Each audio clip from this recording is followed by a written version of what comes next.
Well, if we're going, uh, welcome to Quantum Black, Operation Blood Quantum, everyone. You are but one of many teams scrambled and sent out by the Quantum Black organization, built up to fight against supernatural threats that plague the world. As you prepare yourselves for this mission at Quantum Black HQ, you see various other teams rushing off for their own missions, such as alien sightings in the cold Arctic, undead roaming the streets of New York City, brutal attacks on campers in the Pacific Northwest. All important missions, but none of them yours. Each of you have been handpicked to be sent to a Miami hospital experiencing some deadly encounters. Most of you have the information, the basic information, of a patient with ties to a cult entering this hospital with symptoms of mania and erratic behavior before all hell broke loose and nurses were left dead on the floor. Due to the background, Quantum Black has requested a blood sample of this patient and to neutralize them. If they've been involved in cult activity, this outburst could be related. As each of you ready your gear, as you load into the cargo plane that will fly you to Florida, you look across your seats and see your team members for this mission. And we will, who would like to introduce their character first as you sit down in the cargo plane? I'll go first. Right. So as we're in the plane, I will stand up and I say, "Good morning, everyone. My name is Sam Riley, and today I'm going to be your muscle and protection for whatever we run into down in Florida." And as he says this, what do we see? Who do we see? You'll see what you see on the picture, completely souped out in neutral military fatigues, body armor, a mask obscuring my face with, like I said, full body armor and a fully kitted out rifle, along with a radio for communication. So he's Ghost. He's less edgy Ghost. Okay. And as this person says this, who's next? Who's the next person to respond? Diego. I can go. You go ahead. I can go. Alright, yeah, Yanks. I'm Edward. I'm a hunter by trade. I'll keep you alive in the wilderness and help you track down anything out in the if we get out in the wild. So until then, just keep your trousers on, and I got your back too.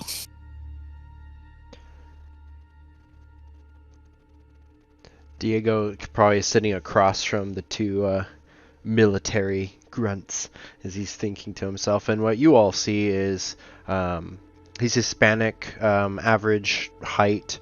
He's not even wearing armor or anything. He's got kind of just a vest, sleeveless vest. You can see his shoulders are all covered with tattoos. He even has tattoos crawling up his neck over the collar all the way up to his chin. And you'd see around his belt he's got just a big Bowie knife. But besides that, he's just kind of interlaced his fingers and is kind of holding his breath a little bit, but he just nods to the both of you. He's like, "You can call me Diego. Pardon me, I do not like flights." And he's just sitting kind of hunched into his chair. I'll toss Diego a spare bag I had and say, if you need a puke in this. Otherwise, they'll make you clean it up. We'll catch it out of reflex, kind of look inside and kind of crumple it up, but hold on to it. Just kind of nods. It's like, "So you're gonna keep us safe in this on this mission? I will trust in your expertise." Don't worry, mate. I'm sure we'll be able to handle a lot, Cabra. Maybe I take you back to my country, and you can make good on that promise. As this conversation is happening, what does our final team member do? So, stumbling up into the room, a shorter, young woman comes walking in and trips a little bit and almost stumbles and kind of gives out like a cutesy little ow. I'm going to need everyone to roll their willpower for me, please. Oh, sweet God. It's already starting. It's already starting. BeBezelgal will take average of 6. Yeah, okay, so if you guys felt neutral towards her before, I don't know, you guys kind of might like her. She seems kind of chill. And as she walks in, who do we see side by side next to her, flanking? 2 masked figures, with crow masks, come walking up and kind of help her up off of her feet and into her chair. And they just kind of like drone down next to her. They are Mugen and Fugen, her most loyal companions. Wonderful. You are all aboard this flight for some time.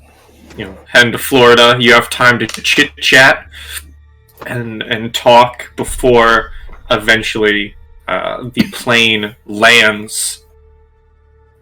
Quite a bumpy ride as the cargo doors open as you are now in Florida. The first thing each of you notice is the rushing winds and the pounding rain. You know something, from Quantum Black intelligence that something has been going down in Florida lately, but that is not your mission. You are here for a different reason, and as you make your landing in Florida and exit the plane, you all see what appear to be a black van waiting for you. Is it raining? It is pouring. Okay. It is hurricane level weather. So What month is it? That is a good question. And this is the first time. This is going to be probably one of many, because for players who don't know and for viewers at home, this game takes place in Adrian's own Quantum Black campaign universe. This takes place in the same world. What month is it, Adrian? it is about March to April, which is kind of what I always thought is kind of contemporary to our own current timeline. I believe hurricane is actually over summer through like November in Florida. So it's like July to October is the heavy months. So it's weather that's not really appropriate for like April. How close are we to the full moon? Ooh, that's a good question. Let's see. I'm gonna Google this. My character gets grumpy that time of the month. Oh. Let's see. Can relate.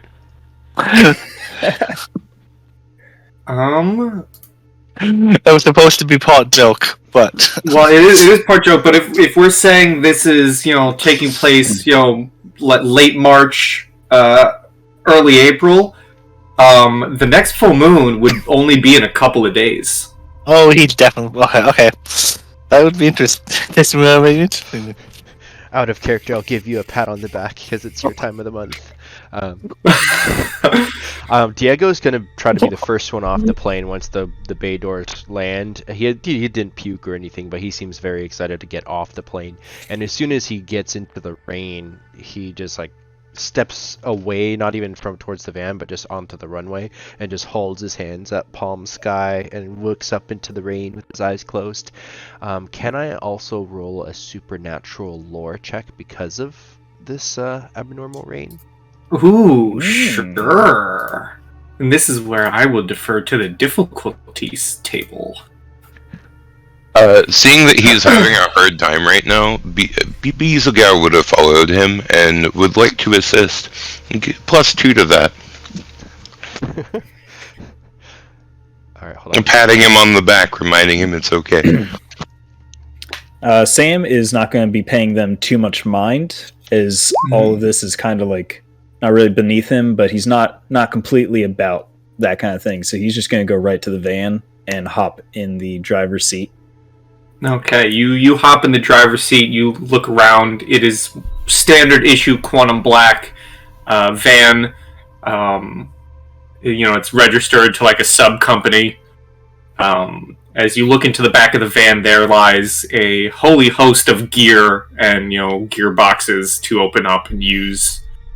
Various different tiny little boxes, like little baggies to collect supplies. There are some syringes. Other useful things on the field. Diego Cortez, 5 successes. That's really good. What are you trying to get out of this? Let me ask you. I think he's like almost smelling the rain and just enjoying the feeling of the nature on his face, as opposed to being in the claustrophobic aircraft. He's gonna look down at BB, who's kind of standing next to him now, kind of looking at her more closely for the first time. Like he got a feeling that he liked her. She didn't seem to be.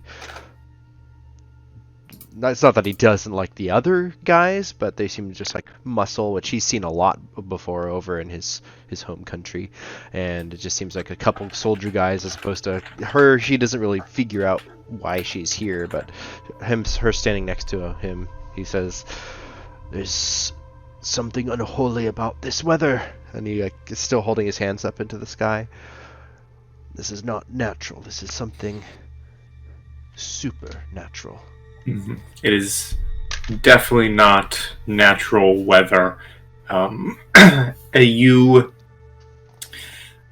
raise your hands to the sky. You feel in the rain. You definitely understand it's not natural. Definitely supernatural weather.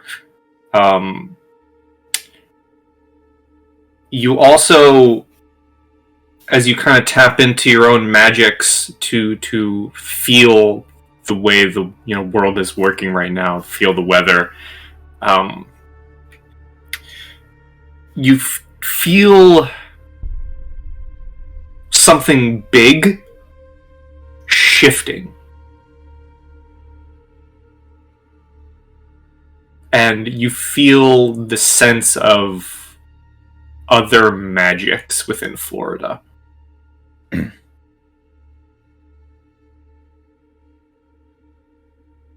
Sam's going to open the door and kind of like pull himself up so he's looking over the car back to the others.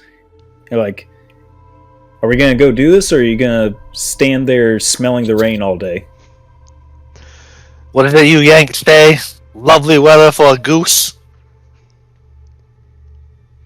You can't see because of the glasses, but Sam visibly rolls his eyes. So, like, quietly, just enough so that Diego can hear, maybe to make him laugh or feel better, She'll be like, his mom's a fucking goose. Diego can't help but grin, and it reveals a gold tooth somewhere farther back into his jaw. But he's going to turn and start walking back towards the van. He'll jump in, and since now he's like all wet, he'll just take a seat. Kind of. Let's see if this is this like a Sprinter van or like more like an SUV with the way the seats are? More like an SUV. Okay. I'll take whatever seat's open then, preferably back row. Okay. You pop in. I assume everyone's getting in the van. Yep. If we have a poncho or something, I might throw it on to go. But get in the van. I'd imagine there's like some of those, like a Quantum Black variant of those stupid FBI jackets you always see them wear in TV shows. Yes. Okay, you guys hop in the van. There is built-in GPS in this van to direct you to the location of the hospital that you're meant to go to. It's about an hour and a half ride. If there's anything the rest of you would like to get done during the ride, or and you would like to do during the trip. Were we briefed on the specifics of what to expect in this encounter, or was it basically like, here's a name, here's a face?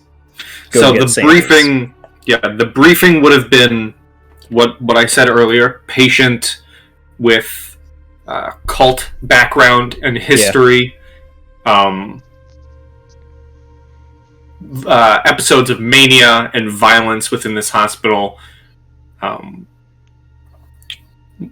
Likely, they would also say the patient had connections to a Mayan death cult. So something, and the Mayan cults are quite known for their bloody rituals. So if something popped up with this patient, it may have ties to a ritual gone wrong. What are the chances that while I'm driving, Edward can look around and see if there's like a dossier that to give us any kind of advantage on like understanding what would be involved more specifically with the cult, and like layouts of the hospital so we know how to get around easier and stuff like that? What are the chances that would be in here? Well, someone can definitely give me an investigation to look around the car and like the glove boxes. I'm driving. Investigation. I don't have a lot of bonuses to that, but sure, I'll look for something. I mean, it's like in a glove box. I will assist him in his looking. I will give him a +2 to that roll. Oh, well, I guess it's too late. +2, so that's the dice they roll. Okay, so yeah. So I think you can just do. Something you might want to think about doing. There's a modifier prompt up on the top of your character sheet by stun. You want to click that on so that you can change your pull total. Mm-hmm. It is on. I just clicked through the prompt because I didn't. You can also, I think you can just do /R2D2 to add the modifier. Instead of rolling again. That's not possible. We get 3 out of. Oh no! It would be 1 success. Yeah, when you do that, we just count 2. Oh, okay. Yeah. Mm-hmm. Yeah. Okay. So 2 successes would be enough to find. You open the glove box. Inside has been stored a little dossier that goes into more history of the cults down in South America. This specific cult, Quantum Black, believes, being one of the major players down in South America, is a cult dedicated to the Mayan death bat known as Camazotz. And they, it details a few extra things. They're quite known for their vampiric rituals. And it does have a quick layout of the hospital. There's the ground floor, the lobby area. Elevators will take you up to there's elevators and staircases that will take you up to the trauma ward where this incident occurred. And then there is a rooftop. There's the surgeon area, and then there's the rooftop, which would have helicopter access if you had a helicopter. Next time, baby. All right. Well, for role-playing purposes, I'll glance at the dossier and I'll just say pass that around and study the contents. We're gonna be in the car for a while. Rummage through that gear back there too. See if there's anything that you didn't think you need, but's back there. And then I might keep driving. Then you're all handed the dossier to read over.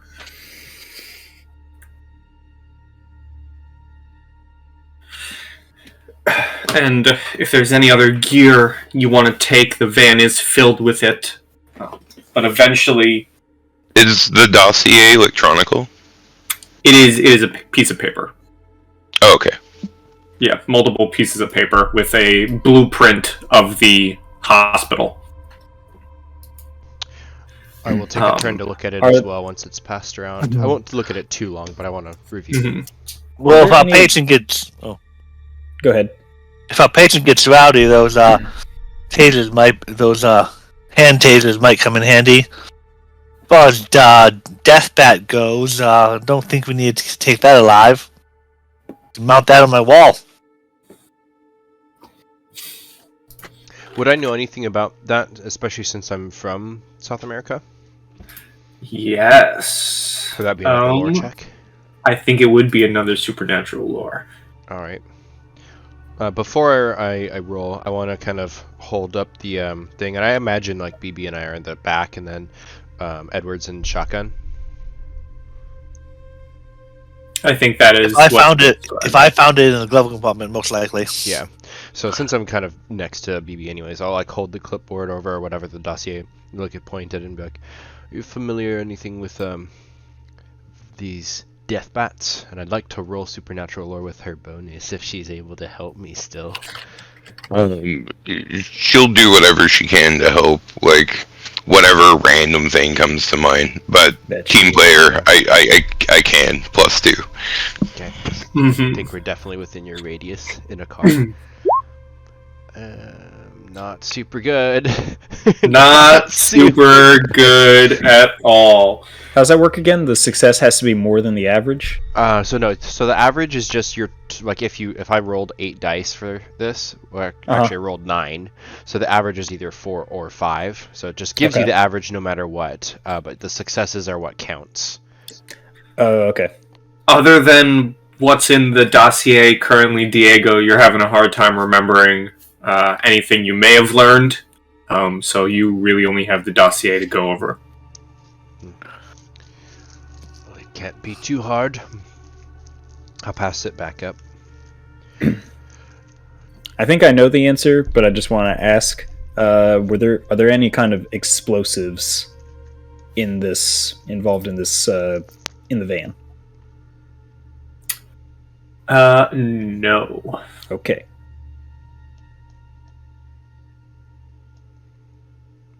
Unless you consider the chemical reaction of popping a glow stick an explosion. You are technically correct. The best kind. Yes. I've looked over all the gear and stuff in it, and I don't think Diego's really gonna take anything except maybe the flashlight. A flashlight. Mm-hmm. Okay. So who's taking a flashlight? That will help me determine vision on maps. Ooh, let me see. I don't know if this was... Flashlight could come in handy in the hospital. I have a tactical light on my rifle, so I don't know if that's like a less powerful or how you do that, but I do have a light. Okay. Is BB and either of her followers taking lights? You mean like the flashlights? Yes. Oh yes, yes. I can't charm things if they can't see me. Okay. Well, I remember if there was some kind of like laser scope. I don't know how that would be helpful. I do want to take one of those tasers if the patient is going to be difficult. You certainly can take one of those tasers. We're going to be in a hospital. Makes me wonder how much room we're gonna have. You two are obviously military, yes? After a fashion. Is the radio on? Guess that would depend on if Sam put it on.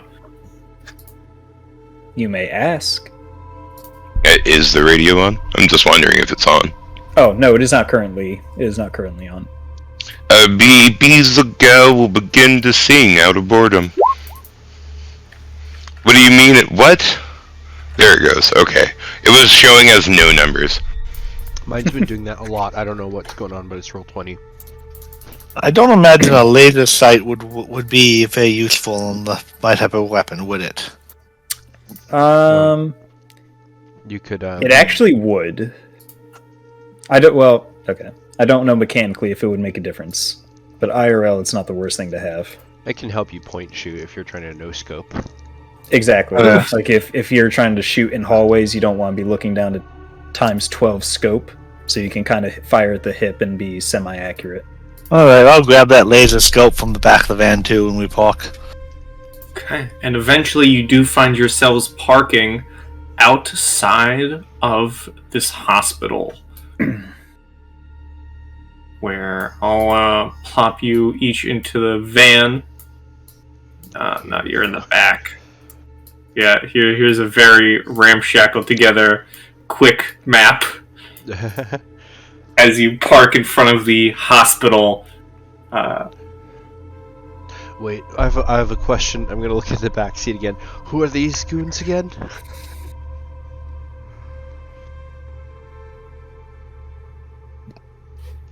Who are what? Maybe. These guys. I forgot. There's more than Think- 4 of us. Yeah, things too. Yeah, Hugin and Fugin. They're just friends of mine. They're tier 3 subs. They kind of put their hands up to wave. I'm gonna squint at them. Just if we're here now, I'll get out. I'm sure this has taken place far before this. Now that we're Yeah. I'm getting spy versus spy vibes from him. Yeah. What does the hospital front look like? I mean, I see there's a guard right here. Is it like not in shutdown, lockdown mode, or what's the appearance? So the appearance as you walk up right now, you do see that there is a guard in front. The hospital doesn't seem to be active. All of it's about midday currently, but all of the lights are off, and there's a single outside looking in just looks like a hospital that is no one's home. Yeah. Okay. Alright, well. Did you have to park so far away? We are in the middle of a bloody hurricane. Cry. And it's not a hurricane. Sam says without even really stopping to acknowledge. I'm gonna give you a style point. Oh, it's funny. Hell yeah. Do I track that somewhere? It's up at the top, right? It's the your bullets. Yeah, the character you sheet we can- don't bother with. It's just in the bullet markers. And whenever that's you want to use one of those bullets, you just click on it and drag it onto the map, and it gives you a +1 modifier. Oh, nice. To whatever I roll, yeah? Yep. Okay. What's, everyone I'll do? say... Hopefully all of you should be able to control your tokens and move them around. I had to fix them up a bit. Yeah, I can move mine. I'm assuming I got some kind of brief on all these individuals beforehand. Is there someone that I would know in this group to be that was specified to be this is the person you want to be your supernatural expert kind of thing? I believe that would be Diego Cortez. Okay. Out of all of them, he probably looks the most weird. That's what I was assuming. I'll say to Edward, and how am I supposed to? Are we just saying BB? You can if you have a hard time saying BeBezelgal, then yes, you can say BB. Okay, well BB is faster, so I'll say to BB and Edward, take one more look at the at this gear, grab some basic medical stuff like syringes, tissue sampling, stuff like that. I'm going to go talk to that security guard with Diego. Yeah, I'll kind of look at Diego and just already moving. flip my head. He's very much looking up at the rain still, kind of paying more attention to the weather than the other stuff, but he's already slowly walking ahead, so you'd catch up easily. Yeah, I'll just kind of like pat you on the back just so you know I'm here. At that point, I'd focus on You guys are beginning your walk up. You guys get a bit closer. The security guard, first seeing Sam, is a bit hesitant seeing this fully geared up man, and then he kind of you see him kind of shuffle a bit as he begins walking close, and he kind of puts his hand out and says, "Oh, hey fellas, if you need medical, you're gonna have to go to a different hospital. Chemicals or something. They shut the place down." Do we have some kind of identification as at least federal or like government agents? Let us see. Give me an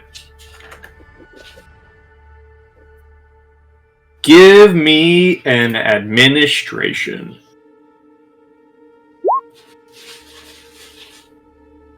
Where the hell to go? Does anyone see it? It's at the top. It should be admin. No, I hit the button. Oh, no, never mind. It popped the roll thingy up. 20 is being so slow. I don't know what the deal is. No, so the modifier prompt showed up, so I heard the noise thinking it went, but it showed up behind my character sheet, so I didn't see it. Gotcha. Okay, that is what I rolled.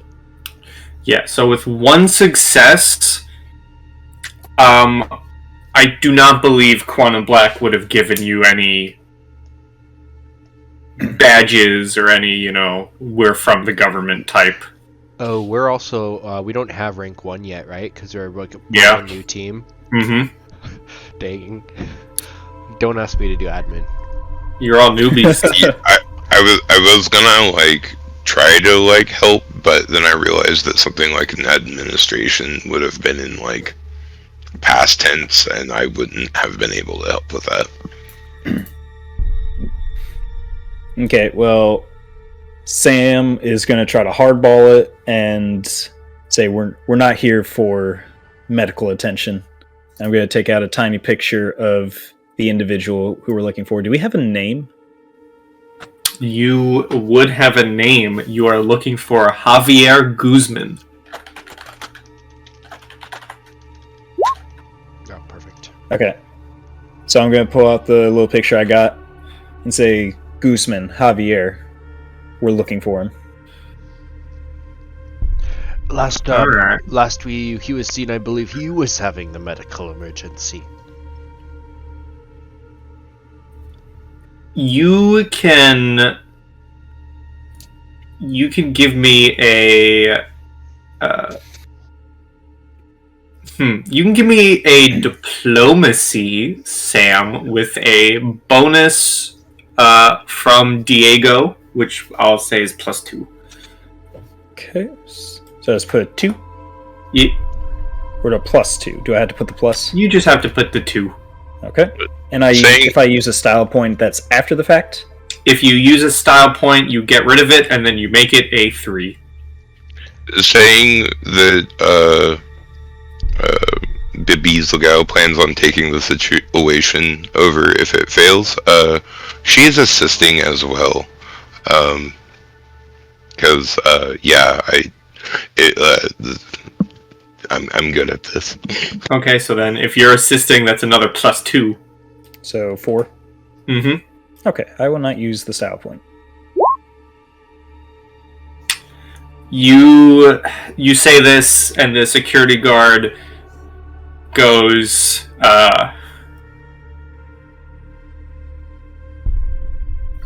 he looks specifically you over, Sam, and goes, "Oh, I don't get enough to pay. I don't get paid enough to deal with this." And he rumbles his keys and unlocks the front door and says, "Just don't make a mess. I could lose my job for this." Why? We were never here. As I walk past him. That's a good point. I'm just gonna be around the corner for lunch. If you need anything, just holler. Does he have a gun on him? You do see he has a holster with a pistol. It is Florida, after all. BeBezelgal would like to persuade him into maybe helping, because you never know that we might need the help. I mean, look at me, I'm so small. How could I ever defend myself? Okay. You can give me a con. A con? Oh man, I was Yeah. hovering over persuasion hard. Can I get synergy with persuasion? Sure. Okay, so that would be... so my persuasion's actually higher, so that would... Why did that auto roll? Roll 20 being weird today, man. That's Yeah, tough. it is.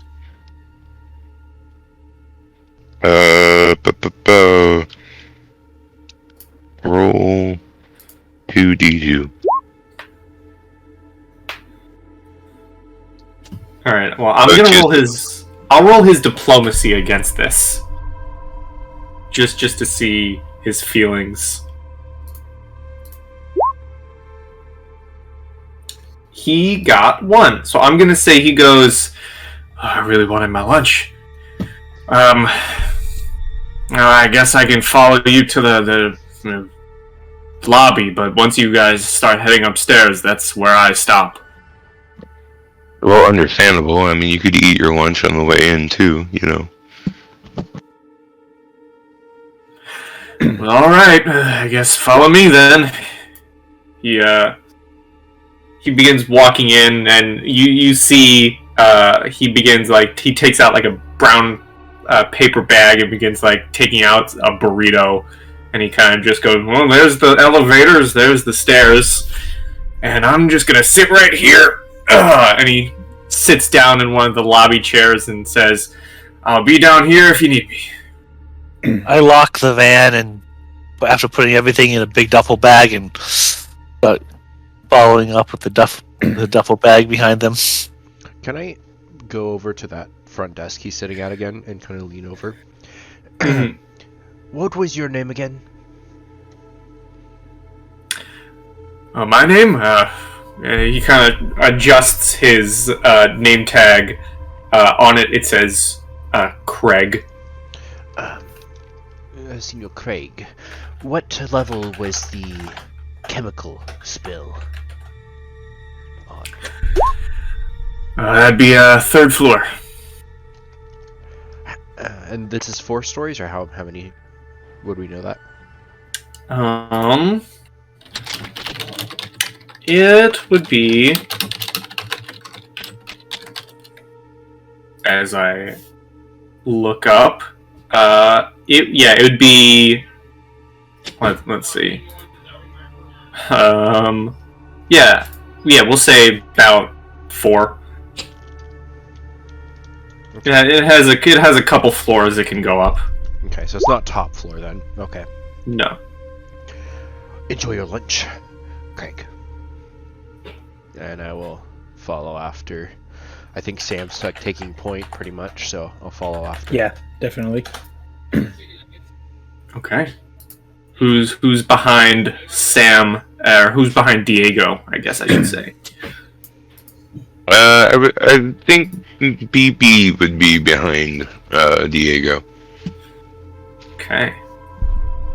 I'll take up the wheel. Walking inside, I'd like to see what I see.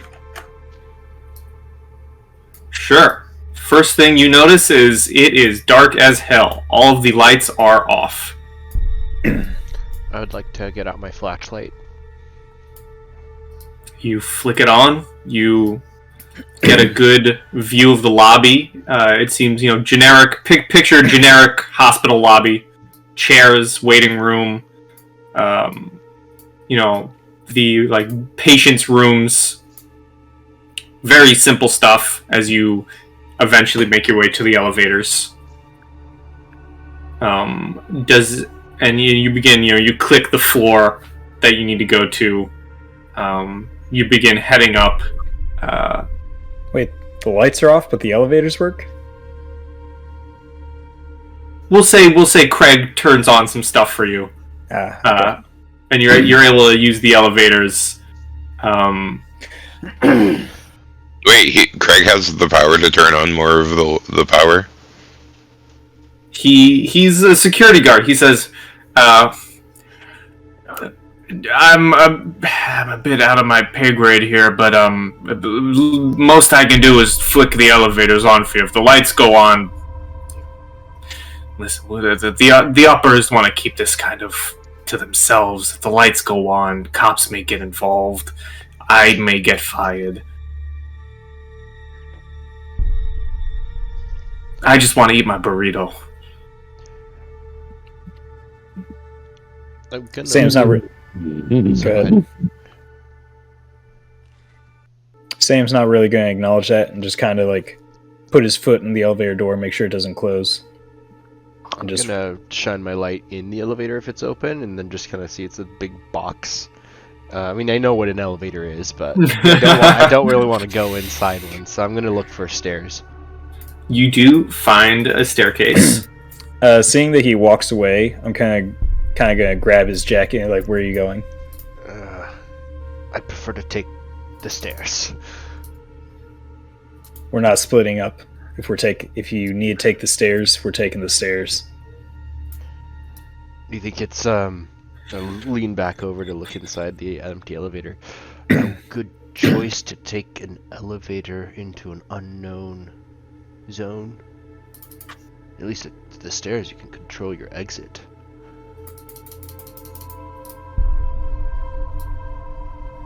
We'll kind of get a silent nod from Sam. And I'll flick my head to the rest of the party towards the stairs. I'll open the stair door and then just kind of like pause and wait. Since I'm not going by myself, I'll let you go first. Yeah, you open the door, I'll dart in and like clear the initial ladder well and everything. Which I assume is clear. It does seem clear. I imagine BB is like trying to like shine lights over people's shoulders and whatnot. Mm-hmm. As everyone begins heading upstairs, I would like all of you, well, maybe not all of you, maybe just one of you. I would like Diego Cortez to give me a supernatural lore. While he does that, I just want to make it known that I did have rubber bullets ready, and as we were walking up, or once we like get to a stopping point, I will swap out for live rounds now that we're expecting violence. In keeping up with BB's upbeat attitude, she will be trying to assist Diego in any way possible. +2 to whatever he's rolling.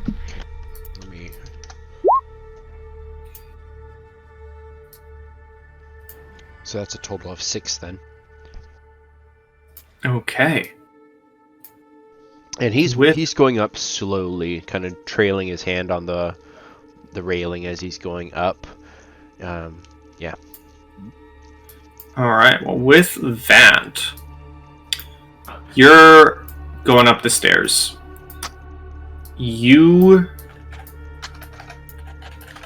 Oh no! I messed up a token. Hold on a second. Do they get very wide? No, I didn't turn on directional light. So they just are a bright light. God.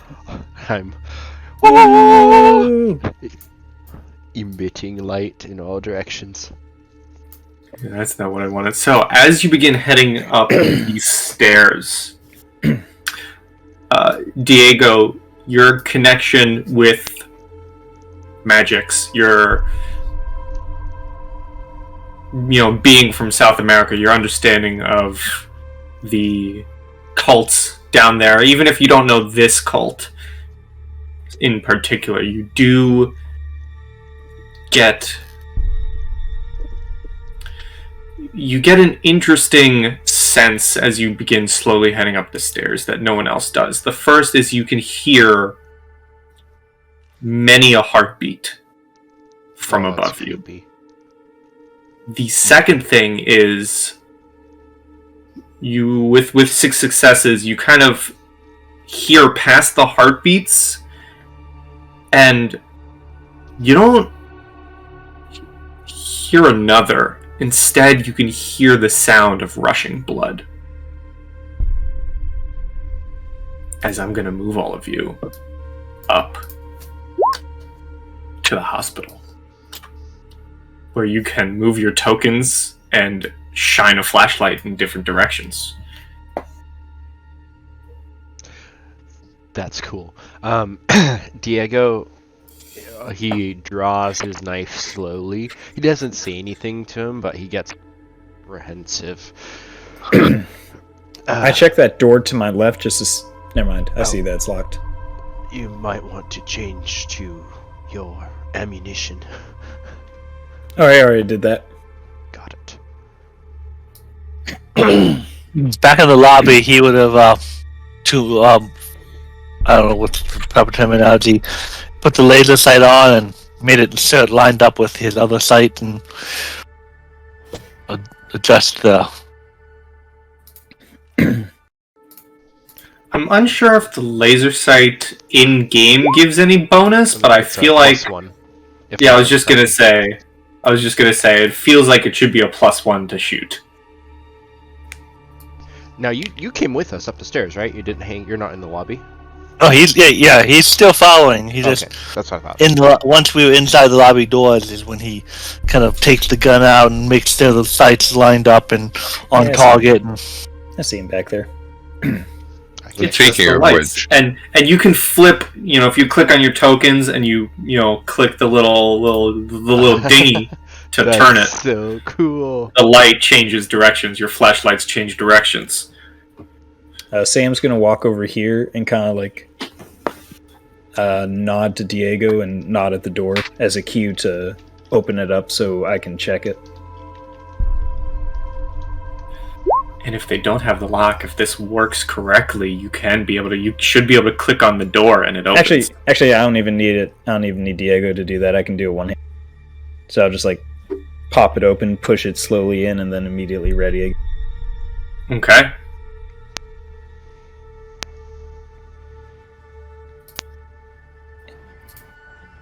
Nice.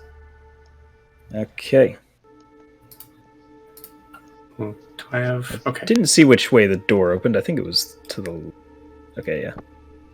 As you walk in, Mr. Doodad, please give me an investigation.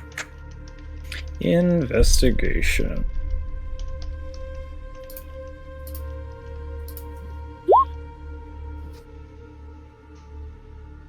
Oh, Bruh. well, 0. Okay. Is that right? Do you have any bonuses in it? What's No. Oh, then it's an automatic failure. If you don't have... Okay, so... I'm not the only one that could explain this right now, but, so if you, are in negatives, with your rating, it's an automatic fail. I'm Yeah. zeroed. you probably have like a 3 and then -2 and rolled a failure on 1 die. I think that's what I'm reading.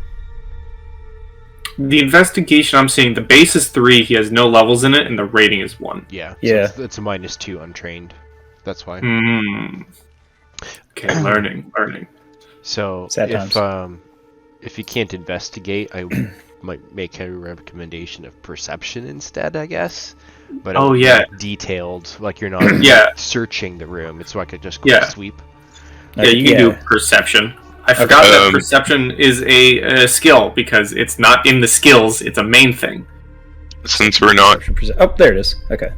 Since we're not in combat, There we go. BeBezelgal will come up behind and shine her light over his shoulder and try to help. +2 to that. So just do /R 2d2 greater than 2.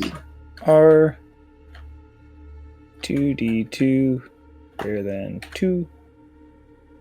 Did I do it right? Oh, I did not do it right. Space after R. Oh, okay. I'm just gonna throw out there that as long as we're not in combat, I can pretty much do this. So keep in mind that I'm gonna be doing my best to be providing +2s as much as possible. I'm contributing. Is there emergency lighting, or the flashlight's the only thing? As of now, the flashlights are all that remain. You grabbed gear from the van, right? Yes, but I was asking Pi a question. You have 10 glow sticks on you.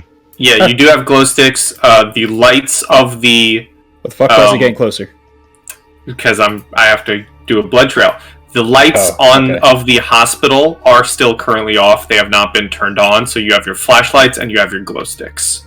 So even like the emergency exit lights and all those other things off? Yeah, everything's off. Craig just quickly turned on the elevators for you, who went to like the breaker and turned on the elevators. And then went back to eating his burrito. Lazy Craig. With 4 successes, you can also hear a faint crying sound from a room near you, Sam.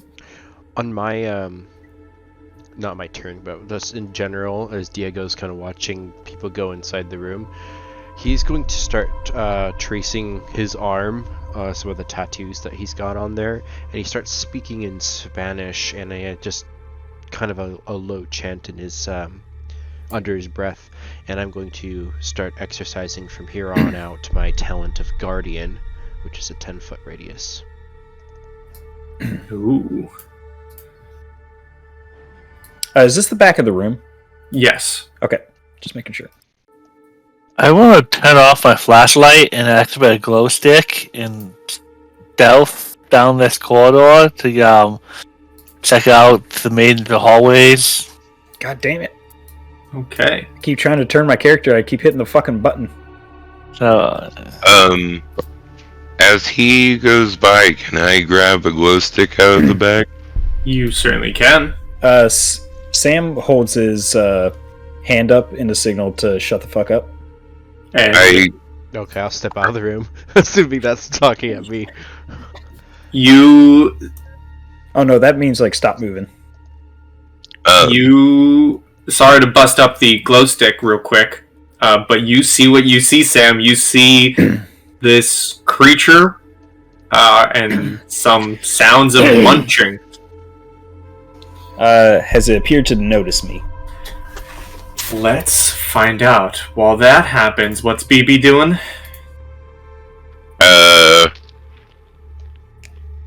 Well, she was gonna crack a glow stick and throw it in the room, but I feel that she's probably gotten to the cracking of the glow stick and the mock about to throw when she noticed the, like, stop fucking moving signal, you know?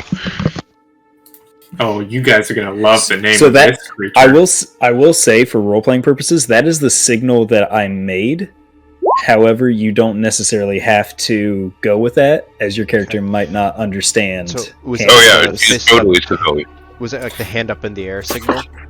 Yeah, Okay, so if that's the case, I fist straight, on my movement, straight up. because I thought he would always like be quiet, get out, and I'm like kind of muttering. So this is where I was before, but I would stop. Ooh, actually, hold on.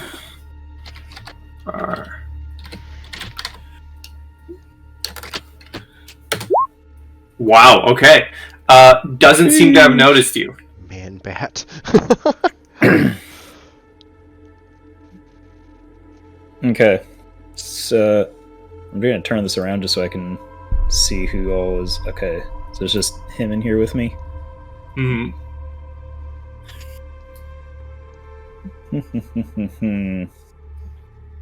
Do you motion for me to like lower my flashlight at all? Because I still have it. I still have my hand up just until I like realize what I'm looking at and think to myself, Diego doesn't have a gun, correct? No, I've got the flashlight in one hand, and my other hand is actually open now because I put away my knife to like do my tattoo magic stuff. Okay. Without really turning, or I'm sorry, like I'm not turning my entire body to look at you, but I'm going to look back and I'm going to visibly tap my weapon and then beckon to come closer so you can see what I'm seeing. Okay, I will take a step forwards. Do I see that at this point? I believe you indeed would. If you see it, you see it.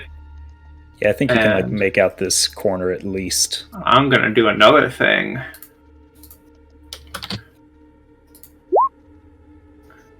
Are you trying to be stealthy? Based off of his not talking, yes. Roll me stealth as you get closer.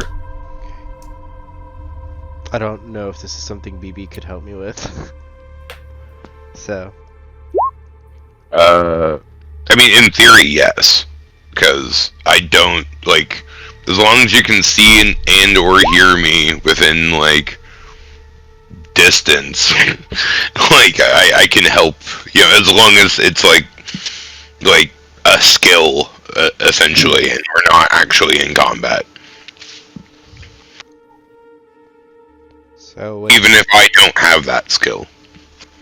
So if it's through the doorway with the kind of like the dim lighting, should I roll 2 more dice?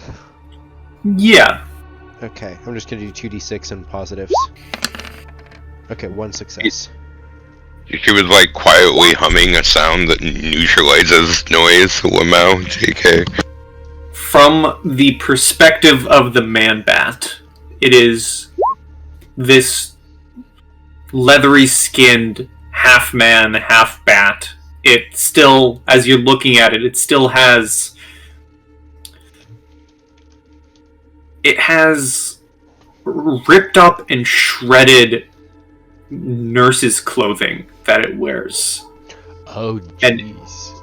It is over this corpse, munching on it, absolutely shredding it, and its ears perk up as it hears stomp, stomp, stomp of Diego Cortez entering the room via its echolocation, and the two of you see this creature's face turn, and like Man-Bat out of Batman, it raises both of its wings and lets out this unholy shriek at you, as I would like sanity checks and then initiatives. Sanity checks. I love sanity checks. I'm gonna use a style point because he could sense some weird stuff going on before, and he's kind of mentally braced himself to see some weird stuff. So, incoming. Now, is the sanity checks and all that, and this is for those two or for everyone? This would be sanity checks for all those who can see the creature. Edward, you do not see the creature, however, you definitely hear the shrieking sound. And for initiative, you click on your token, you find the initiative in your sheet, and then you roll it. Nice. I believe, and you can tell me if it's differently, Adrian. I know it's my game, but I believe if you get a certain amount, if you get like an even success, you just lose 1 sanity. It's based off the difficulty, so it's difficulty minus your sanity roll, and then the net is your loss. It's same as hit points. Okay, so I'm gonna say that hearing this loud screech and seeing this creature,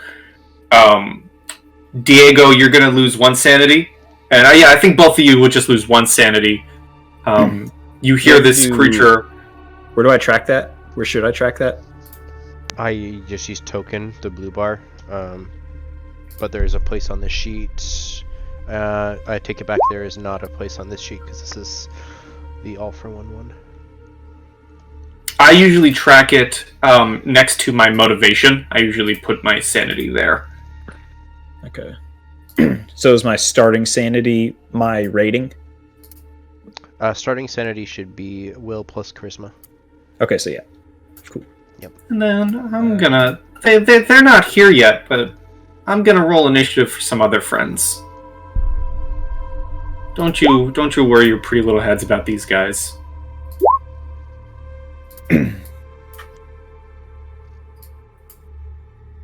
Don't you worry your pretty little heads.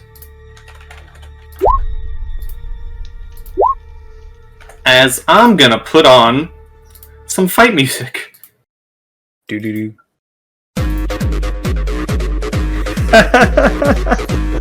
Yeah. Some of you, I hope, know where this is from. And I mean, it says where it's from. The Blade series. Mm-hmm. Well, whoever would like to go first between Edward and Sam, you both got 5. Having the ranged weapon, I'm gonna assume I'm going first. Sam's in the room, I'm not, so have Sam go. You see this creature lets out a unholy shriek towards you.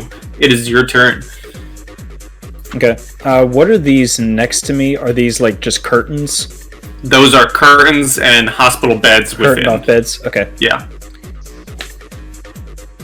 Oh shit, I didn't even see that hallway. Okay. Well, yeah. Seeing what I see, I'm just gonna take a shot right at it. Okay. And...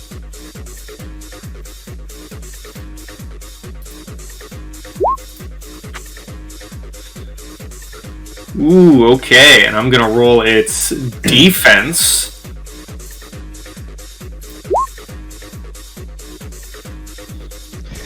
Okay. Well, you unleash a host of bullets into this creature mid-shriek. You shred its wings, and that would be 4 damage taken. nice. And it's hurting. Should I specify how many times I shoot? Does that matter in the slightest? Mechanically, it matters if you're gonna do a triple burst or if you do a full auto.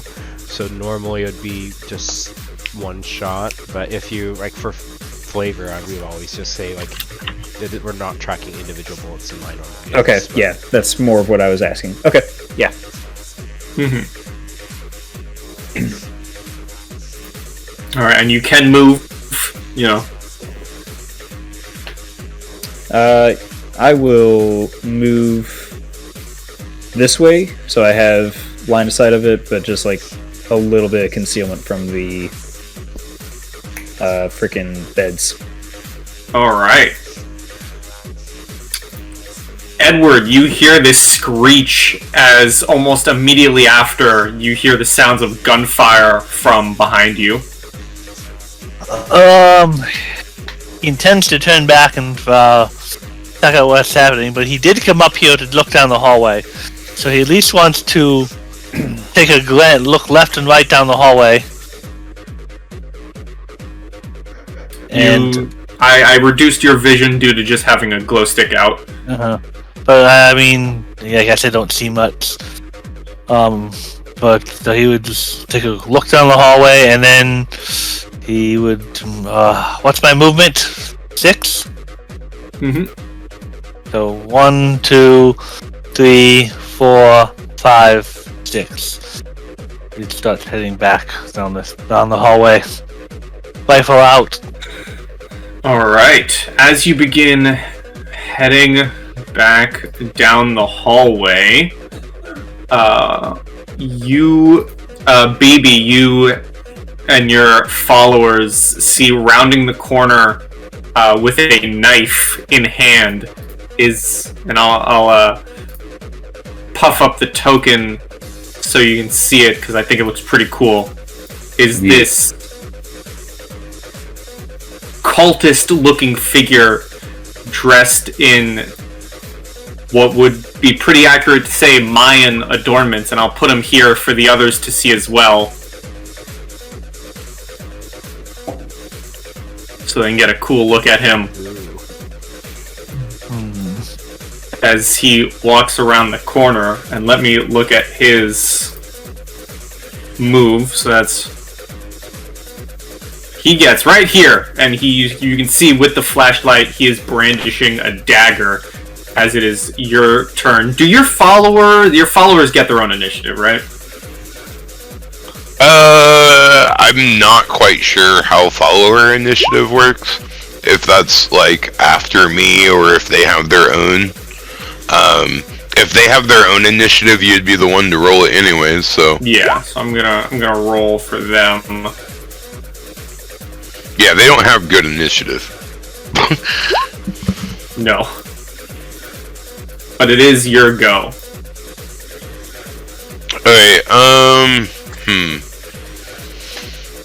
So, I take it that, Edward doesn't know that there's something coming up behind him. Therefore, BeBezelgal will do the only thing that seems right to her, which is say, hey, there's something behind you as she walks in this room. Okay. I think I shut the door. Oops. There it goes.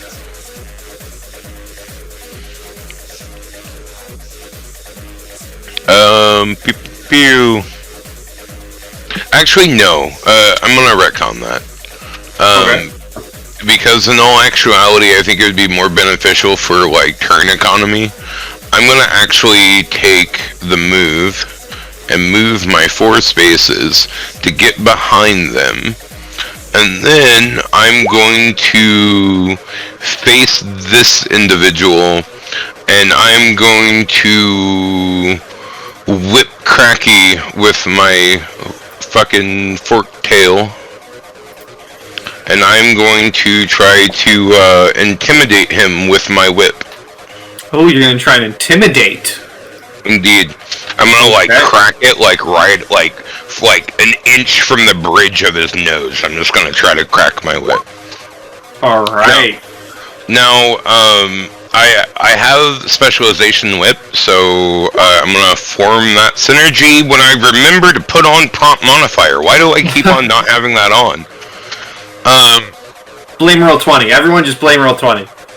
Oh, and it's rolling crap for me. I should just take average. What am I doing? Anyways, okay, so roll 2d2.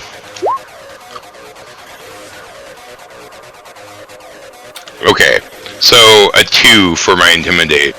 Man, that's I'm going to say that you crack this whip towards him, and he just seems still intent on approaching with his dagger in hand. He does not seem phased. Yeah, I should have took average on that one. Okay. Alright. Just in time, Sam, as it gets back to you, because this man-bat is going to rush you. And it can.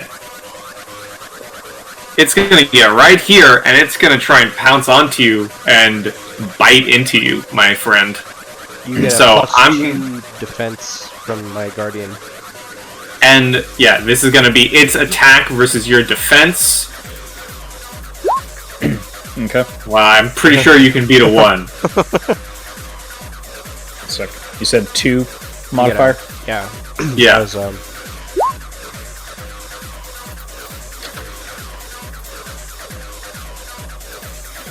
I think that counters. It does. And I may... No, I think I'm doing this right. I think I have its stats on right. If not, I figure out the next game. Haha. It goes to lunge at you, but due to its shredded wings from the gunfire, it goes to leap up, and it cannot get momentum, and its jaws just kind of clench around some of the armor, not even close to touching skin, as it latches back off. Is there any kind of like reaction I can do because it just like got in my space? Like a reactionary melee attack? I don't know if that's a thing. Okay. No worries. There are things like that, but they require talents. yeah. Okay. I really want to say this one called Repost, but I think that's specifically an all-for-one talent. It is actually a thing. I think either in darker designs or in the core even, but it requires that you have the parry maneuver, I think. Okay. I really just want to, like, as it runs up to me, I can tell it's like overconfident, just like butt stock it, you know? Okay. These other cultists. Tokens. This door from the other side begins getting jangled open as from the locked door walks out another cultist. And it has a dagger drawn. And it's going to try and slash. I think that's Munin. It's going to try and slash Munin with its dagger.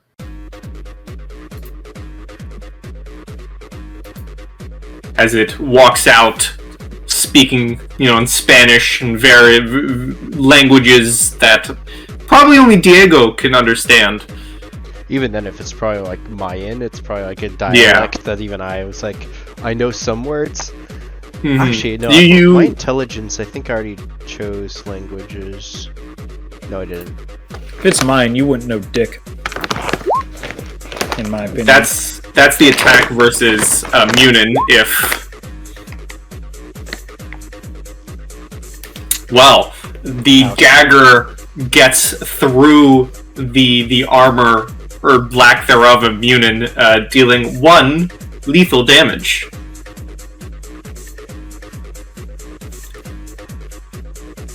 You probably don't understand them at all, Diego. It'd probably be like they're speaking a dead language to you, you know? It's like Latin, but for Spaniards. Yeah. These other cultists are just gonna do their thing. This one rounds the corner. Alright. Diego, you're up. So this man bat in front of me is just trying to get on to Sam.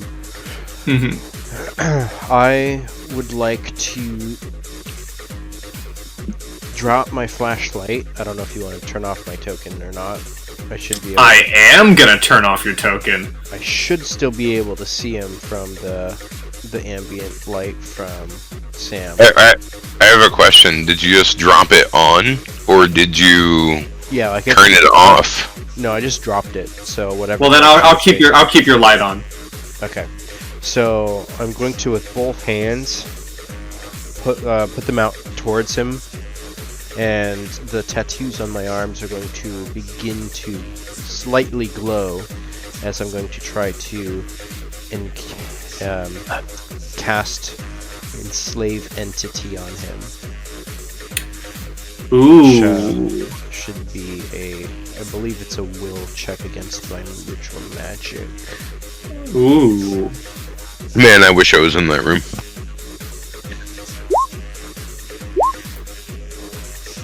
Well, here's its will.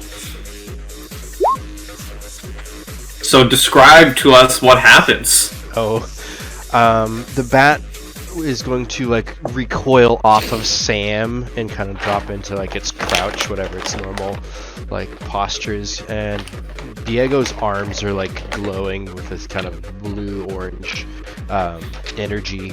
His veins are almost on fire from this arcane magic, and it is subject, I believe, to just what I want it to do, if I remember correctly. And I remember us talking about something. As you do this, roll me a sanity. Yes, because the spell went off.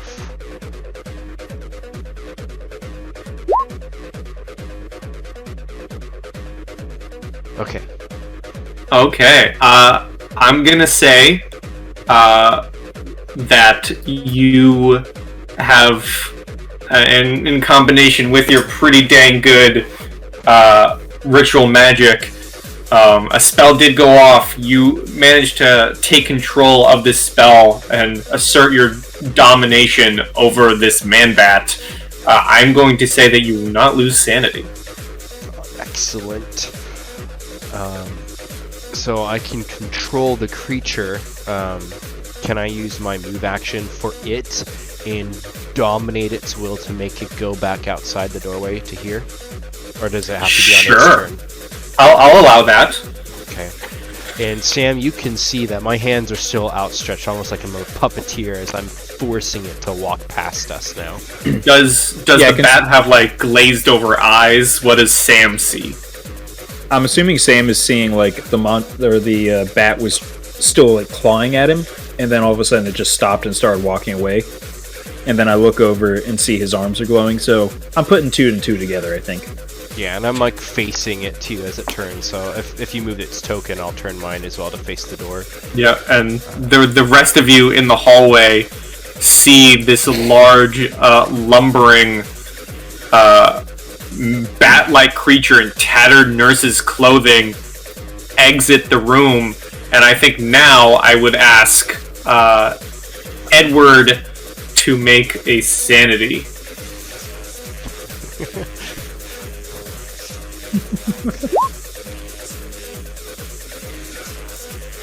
Question is, do I know you're controlling it? I don't think there's visible tethers unless you're looking at me, which you can't see. I will say that you will just lose 1 sanity, Edward, as you heard the screech and you're putting 2 and 2 together as, this lumbering, human-sized bat just walked out of this room. I don't see how much sanity I have. Should be will plus charisma for the total. It's usually 4 to 6. Oh, okay, so just the rating is the total. Yeah. Okay. Yeah. I'm gonna change. Okay.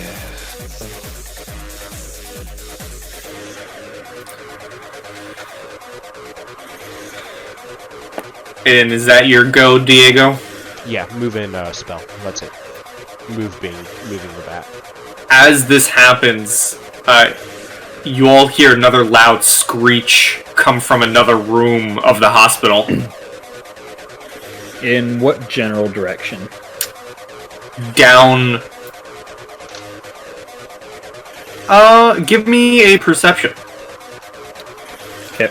I mostly am looking to see if it is in the room or if I can tell it's down the hall. So there you go. Would that be one of those perceptions where we would all get a chance at that? Yeah, or... I'd give that all. I'd give a perception to all of you because it is a very loud, bat-like screech.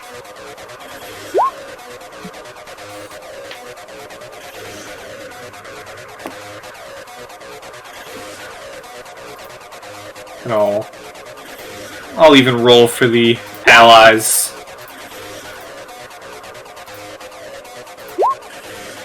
Unin and Mugen, man, they do not have good perceptions. Yeah, I'm gonna say so far, unless Diego would like to try, unless you think you're just too busy with the spell.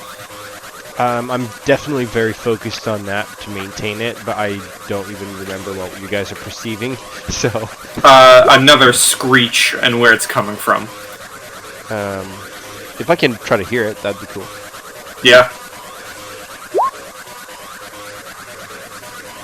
Alright, so Diego, you're able to pinpoint, not necessarily pinpoint because the screech is, emanating from the whole of this hospital trauma floor.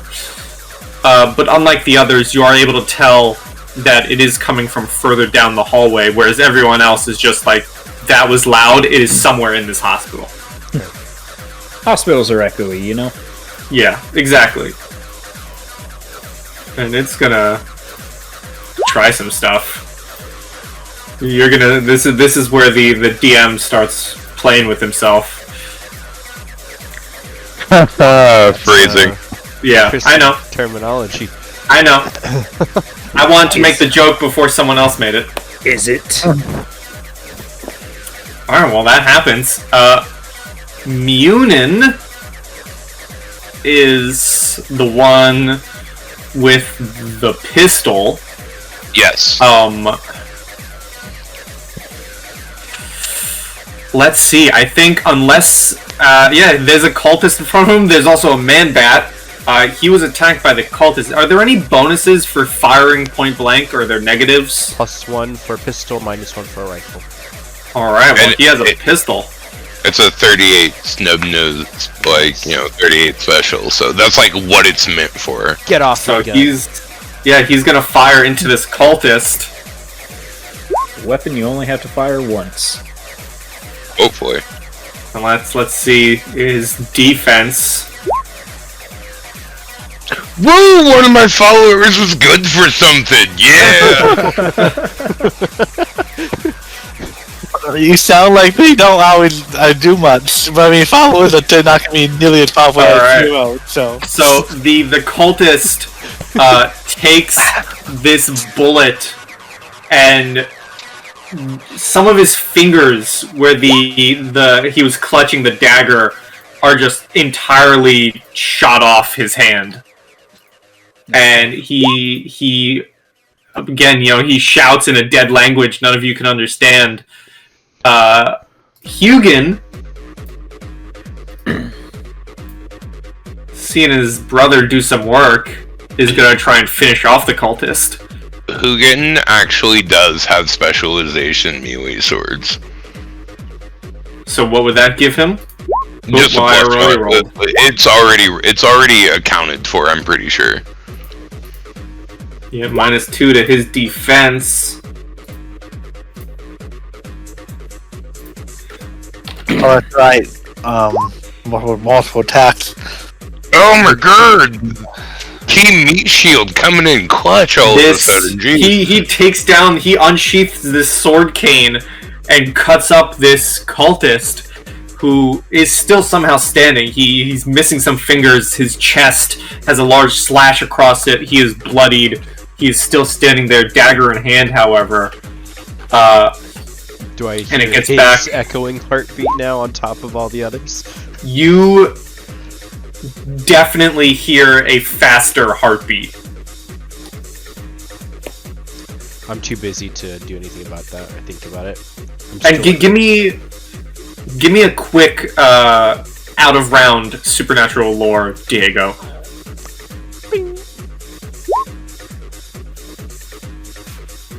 So, yes, the heartbeats you're hearing are indeed the heartbeats of the cultists and these other villains. You can assume they're humanoids, not just yourselves in this building. Other humans, I should say. The sound of the blood rushing is the undead yet not undead nature of this man-bat. There is no heartbeat to this creature, and it's less so the blood rushing in itself, and more so you can hear the sloshing of the blood from inside of its stomach. Oh, gross. Okay, these things need to die. And it gets back to the top. We'll just keep the order how it was. Sam Riley. Well, I guess it's up to you guys. Sam Riley or Edward Dubay, who would like to take this round? You want to go, Sam, or should I? I was intending to take it. Okay, go ahead. So I'm gonna move up here. Let me find my doodad. Okay, so I can't quite. Is that just a weird angle or what? I feel like I should be able to see that. I think dark vision is being weird. I think I may have messed up a wall. Maybe. You're just also on top of the man-bat. So yeah, I just need to be able to. Oh, okay. This is the one that just got really fucked up, right? Yeah.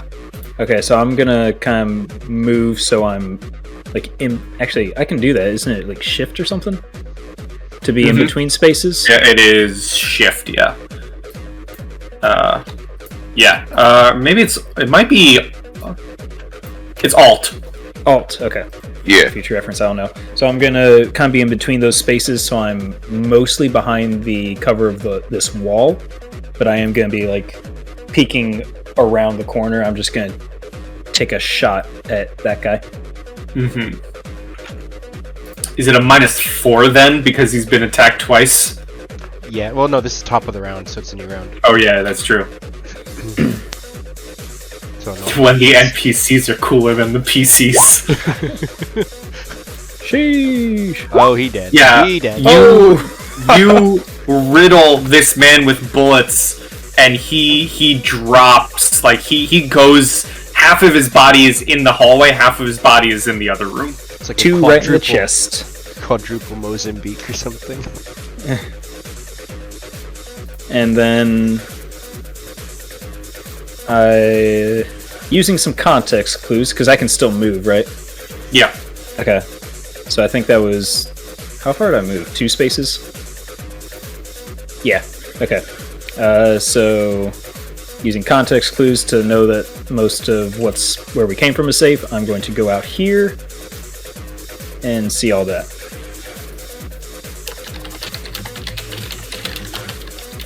Actually, this door is open now, yeah?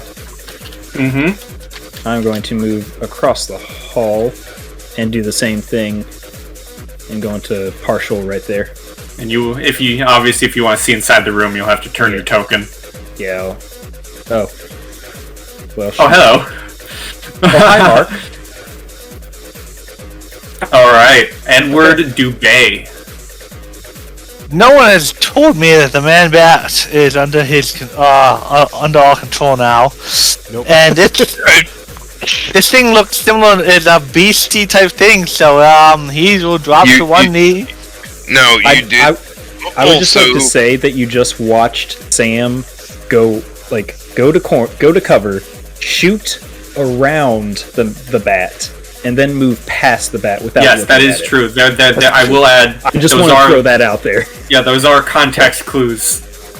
He's about to put a bullet into it, but seeing that, he does spin around and aim his rifle down the corridor.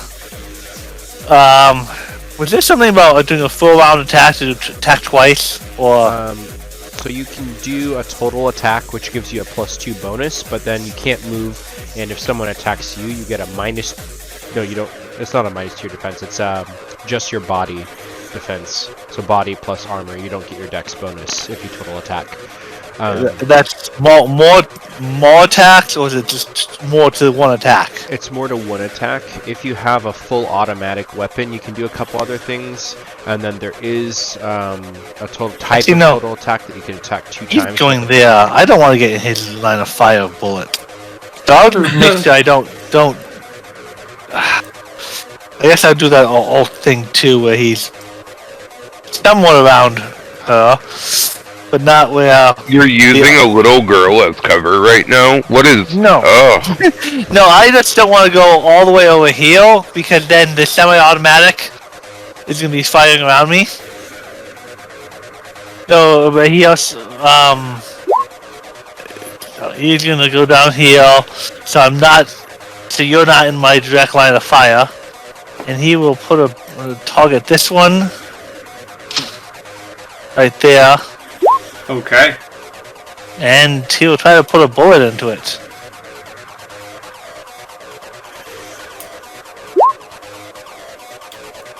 Ooh.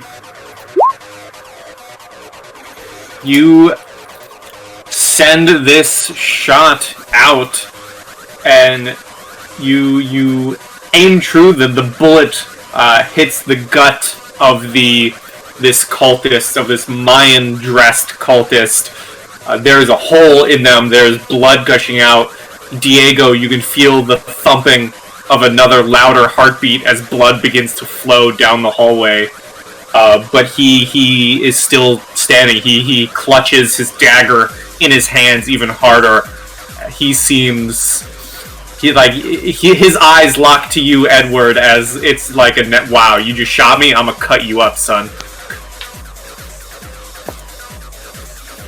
And he will kind of speak over his shoulder. It's like, "What's up with the bat?" I imagine the concentration for this spell is too great for me to really answer. So, but he will keep his gun trained down the cultist. All right, BB. So hearing what's with the bat, she'll like look over at like she'll like that like quick side glance, like what bat, and then like attack the one in front of her. Since it didn't abide to the warning, she will go for it with the melee attack. Okay. Make sure that all my things are in order and I'm not forgetting synergies, and we're good. Oh. So I'm gonna need it to make a strength versus me. So here, yeah, okay.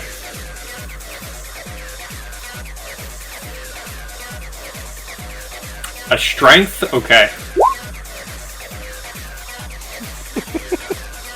Yeah, it's grappled and immobilized at the moment. So here's the fun thing. You, Indiana Jones, crack this whip and wrap it around his legs, and you flip him backwards, and you just hear a loud and sickening crunch as he dies, and his neck snaps.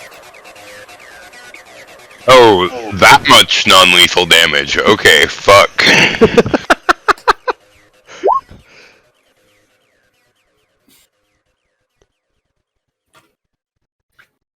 Yeah, he goes down, and he goes down hard.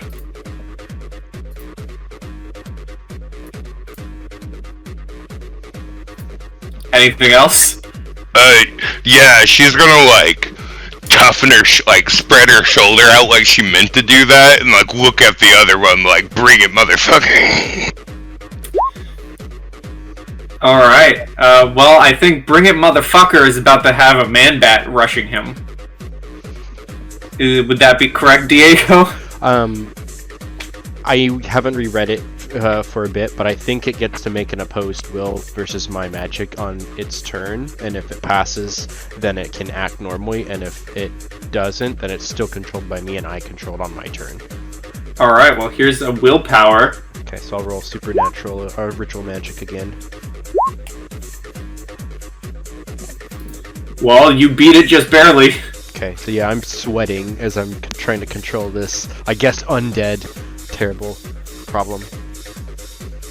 Alright, so you remain your control over it as we go to the many, many cultists.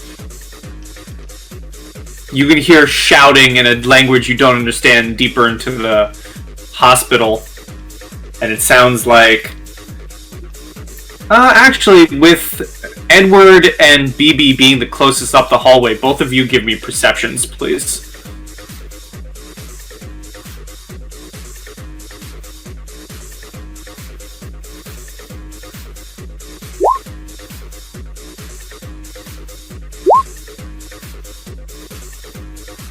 Yeah, so you can't understand the language that's being spoken, but what's being shouted further in the hallways, you can easily tell the cadence of voice is panic.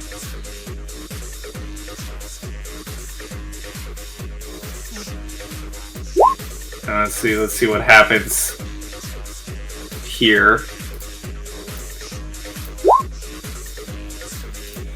Okay. This guy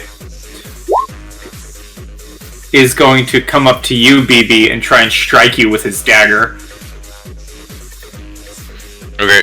If you could understand Mayan, you would hear, "This is for my friend." I feel bad now. Well, roll your defense. I'm sure you're going to beat that. They are just daggers. Because I'm a dwarf, I'm scrappy. I'm harder to hit. Like, yeah, the swing just goes right over your head. If you're a dwarf, does that mean we can throw you? I'm kidding. I am 4'11" and I weigh 90 pounds. Yes. I mean, if you had a strength 3, I'm pretty sure you could. This cultist is going to come up to you, Sam, and try and cut you. Probably not. I think you would open up. Defense.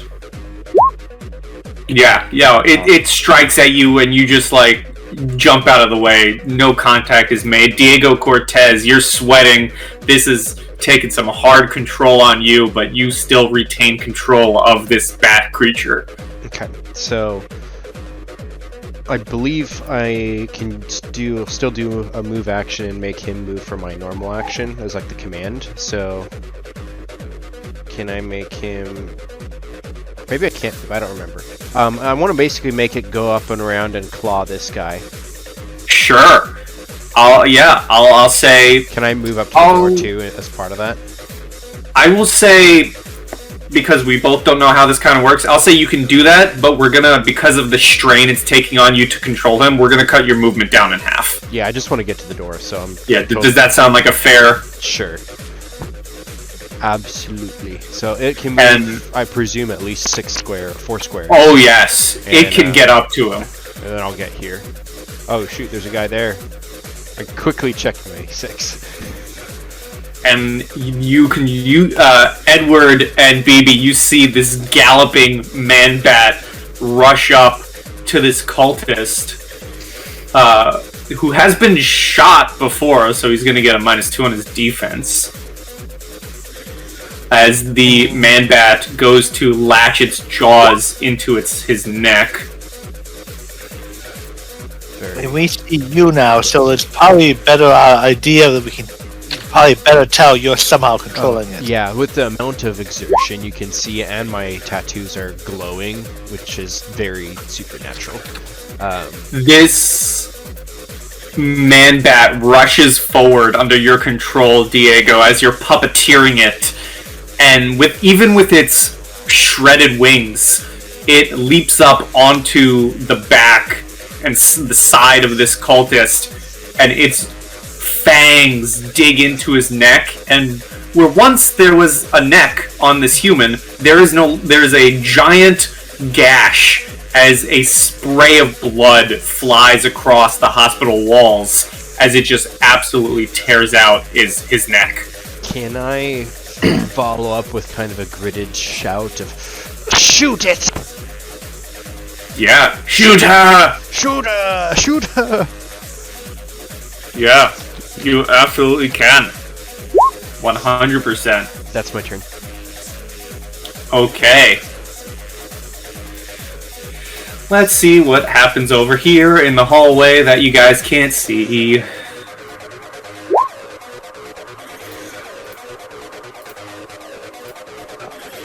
Poor Craig. Or hospital staff. Oh, never mind. It's a cultist. All good. Well, you know, in all the horror movies, it's the security guard that dies first. Well, or second. Yeah, you know what? Let's see. I'm just gonna do something funny. Let's see here. I'm gonna give him a +2. As this fighting is happening and the gunshots go off, we pan down to the lobby of the hospital where Craig is trying to eat his burrito, and he hears the first volley of gunshots go off earlier by Sam, and he jumps as his burrito slaps onto the floor, and he hears these gunshots, and he's just like, "I'm getting the fuck out of here, man. That's my wasted burrito."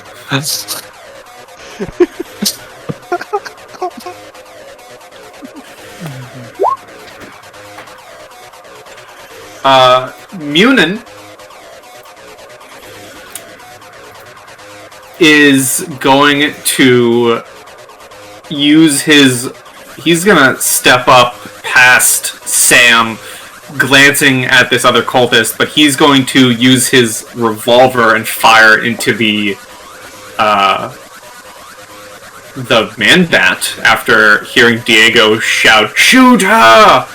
And as a reminder, was everyone within 10 squares of Diego gets a +2 to their defense? Yes. I don't know if you want to rule that as just passive because it's a talent. Yeah. Okay. So he's gonna shoot at the man-bat. That's not great, buddy. The shot goes wild and Munin misses. Hugin. Let's see. Hugin not wanting to leave BB in danger. And unless stated otherwise by BB, I'm picturing these guys as like the silent protector types. They have their gear. They're fanboys, but they're like the silent, like they don't speak. Yeah, not often. No, they're not very smart.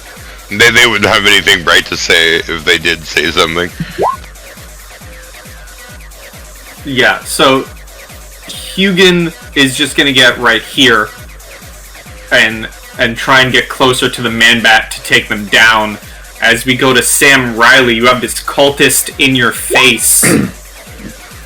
Okay, so having him run up, I'm gonna roleplay it as I let go of my rifle, which is slung, so it hasn't left my body, and can I try to disarm him, and then can I try to disarm him as like a counter to his attack? Sure. I'm gonna say this will be your brawl versus his athletics. Okay. And to use a style point, I just drag it out, right? You just drag it out and then add a +1. Okay, I don't know why it went there, but whatever. Okay. Brawl. 1.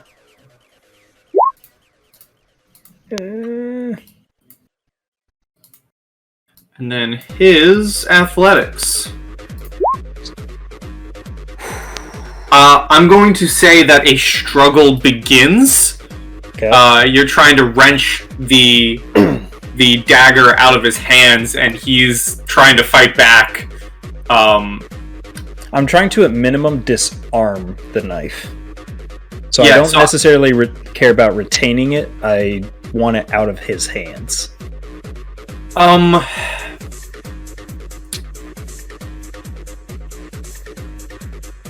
Yeah. Okay. Yeah. I'll say you're able to.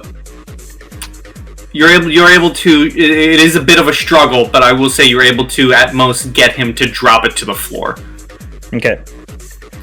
And then I assume that's my attack. Yeah, we'll call it that. Okay. Then I'm gonna leave that lie. All right, Edward, you just heard, shoot the bat! Shoot it! He'll level his rifle at the bat and try to take it out. He'll go like, this is rubbish. Nice. So, hey Eric, I have a question for you. Are you not moving? And are you taking your time to aim? Yeah. Well, nothing's about to matter. Tell me how you kill this Man-Bat. Tell me how you drop it. We're thinking he just kind of, it's still mostly not very mobile, so he just kind of just aimed at the base of the head and just like right into like the brain cavity, and with the big pop of the big sniper rifle or hunting rifle. Yeah, so I love that. From down range, you take a knee, you fire this shot, slow motion, while this bat creature is tearing out the throat of this cultist. The bullet flies through the blood in the air from the neck, and it goes through. There's a spiral of blood as it connects with the bat's skull and just passes through, and the bat flops over onto the corpse of the cultist it was once noshing on. And Diego, you feel your concentration drop as it's dead, and you kind of I'm not gonna say what you feel, but the way you've been talking, I imagine Diego kind of like recoils back a bit. Yeah, he kind of like drops his hands, takes a deep breath in, kind of all the pressure off of like holding something. Like his muscles were all like tight from this work, so he's no longer focused on the magic. Mm-hmm. All right. I assume that's Edwards taking the knee to fire, and then...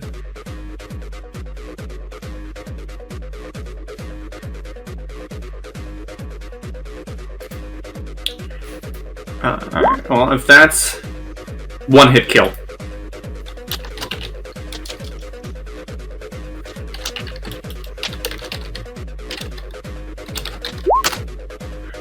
Alright, well, BB. If that's all from Edward. Does she know of any other targets? Would she know that this one's over here? I would imagine in close proximity, you would hear the struggle from behind. Yeah. Okay. I guess it really doesn't change what I'm gonna do regardless. So she's just gonna like contortionist over here, and then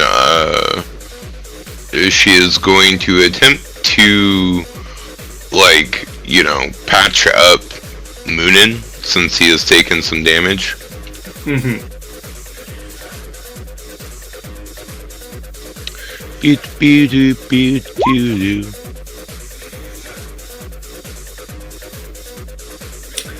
should have just took average. I won't have any more damage dealt to him, but you also don't heal him. Alright, sweet. Fair enough. Yeah, you're trying to patch him up. Maybe if you were, you grabbed some of the supplies from this hospital that you're in, maybe it would have been better. Maybe if you were in a hospital. Maybe if you were in a hospital, the healing would have been better. Alright, anything else? No, I don't think I can really do anything else. I wouldn't be able to make an attack action, so I'm good. Okay. Here we go to the darkness where none of you can see what's going on.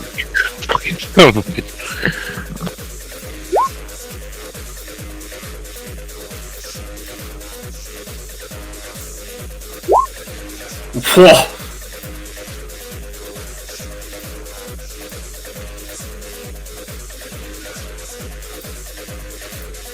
What? Oh, I would love to narrate what's happening, but none of you can see it. What are the chances I can hear it?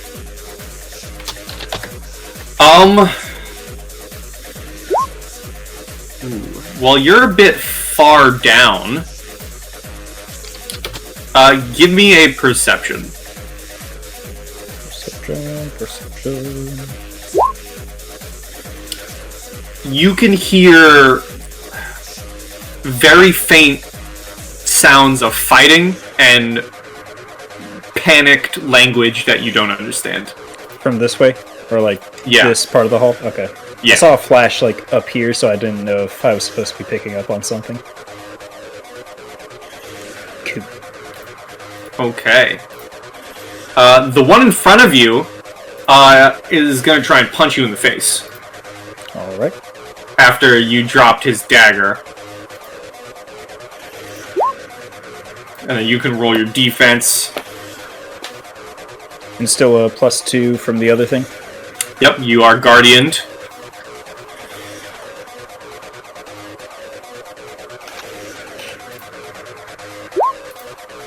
Yeah, it's less so that the punch misses, and more so it connects, but it connects with your solid helmet. I was just about to say. And he shouts, and it hurts. And I'm gonna go back a bit for Edward's killing of the man-bat.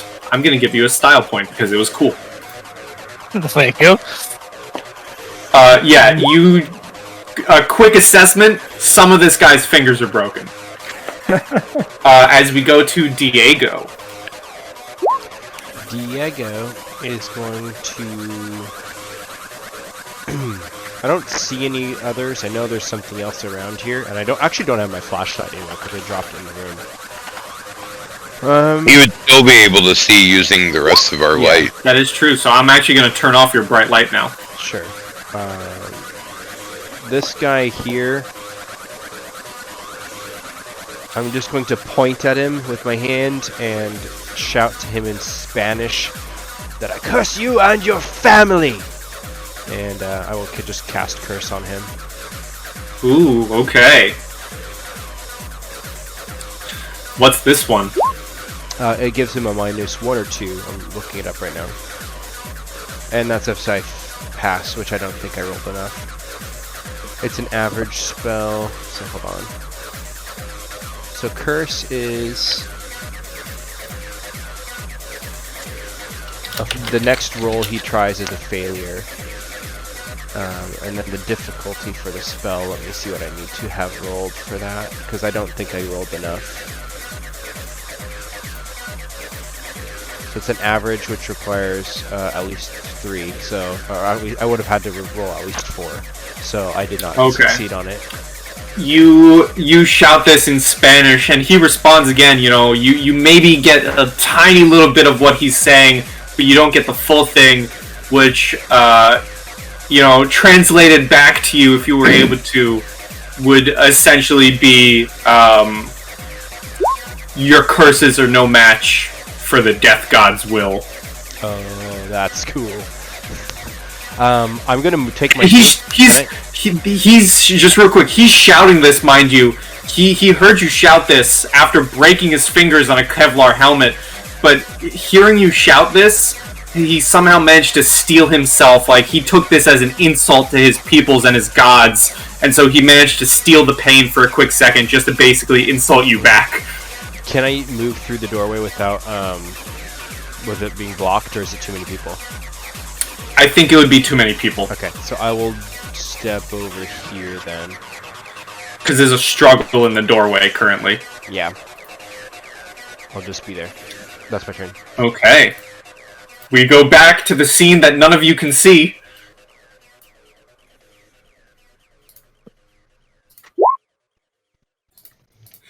And here we go to the cultist. I'm sorry if you said, what language did he yell that? Spanish. Okay.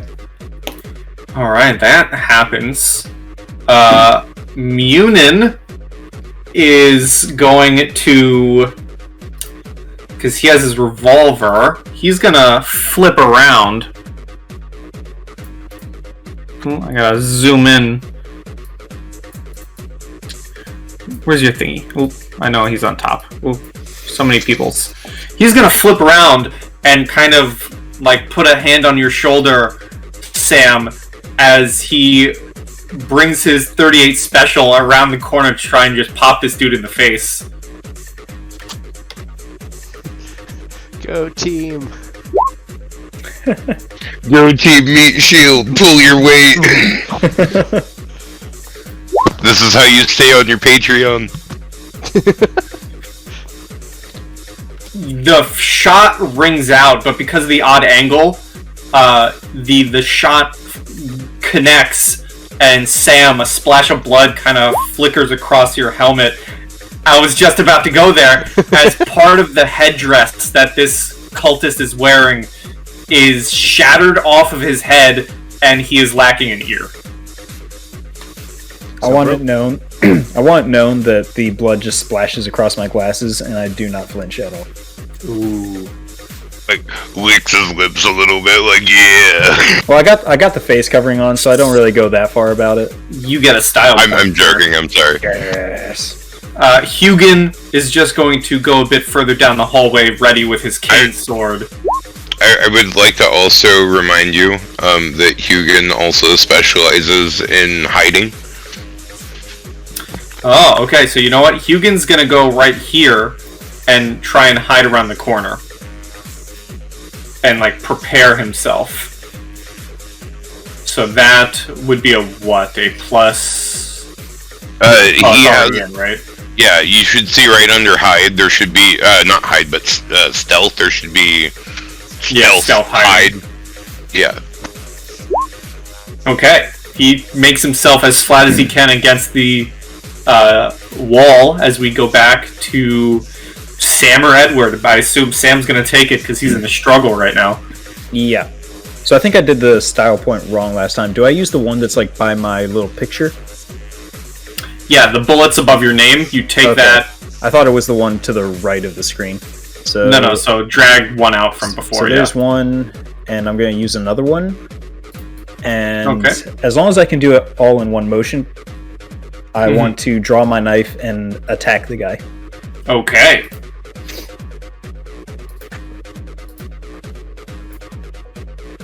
You certainly can. Okay. Cultists without any armor. Not very strong, believe it or not. Not just no armor, also no ear and a broken hand. No ear, a broken hand, and no weapons. You slash across this guy's chest. He is bleeding again. Diego, you hear the thump, thump, thump, thump, thump, thump, thump, thump, thump, thump, getting louder and louder as this guy is bleeding out, but he's still standing there.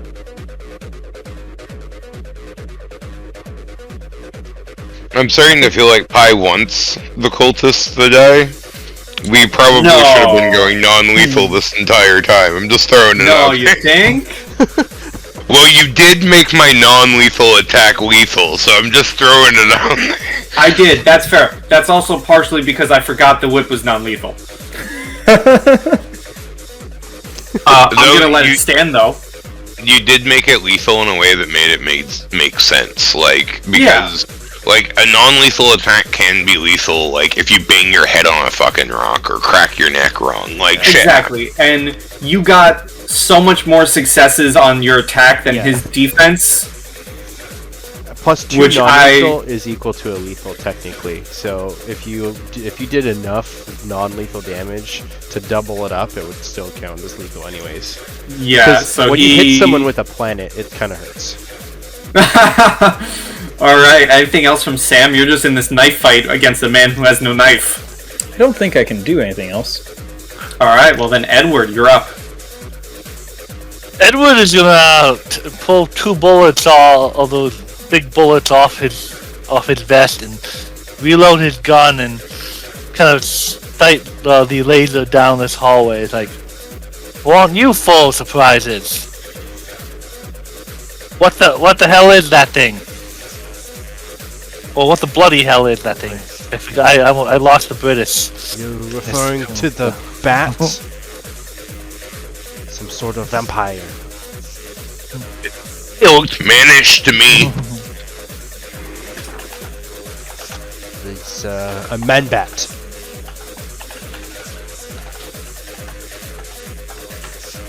So he just had the rifle pointed down this way, and just if enemies come around the corner, just holding his action to just pop off something enemies down the hallway. Okay. We go to BB.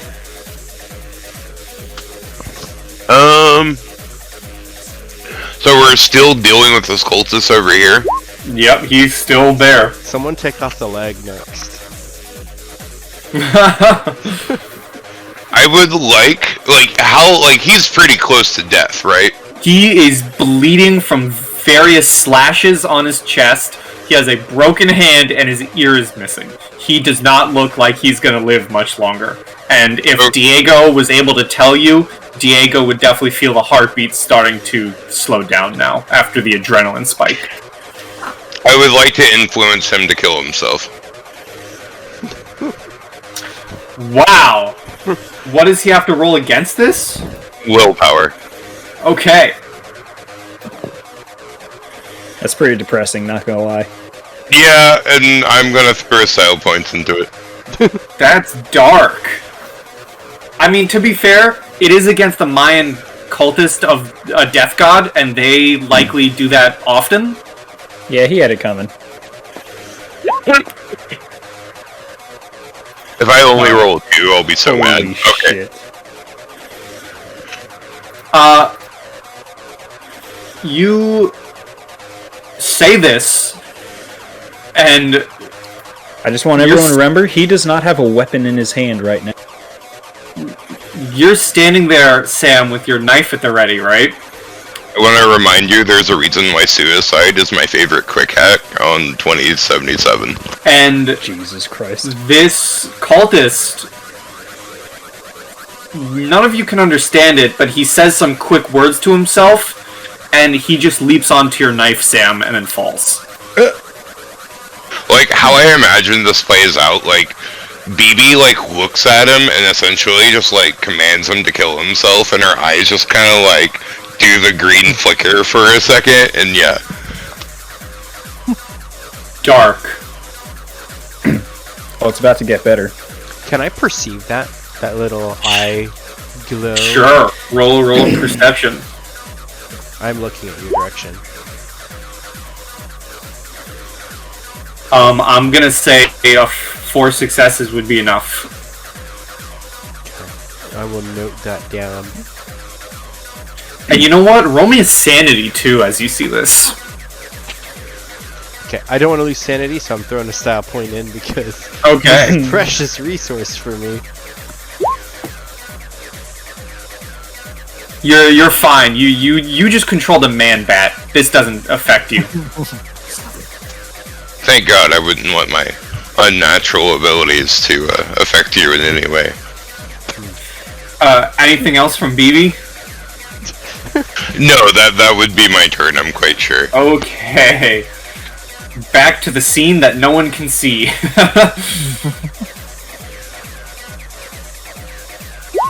As more panic is being shouted from down the way.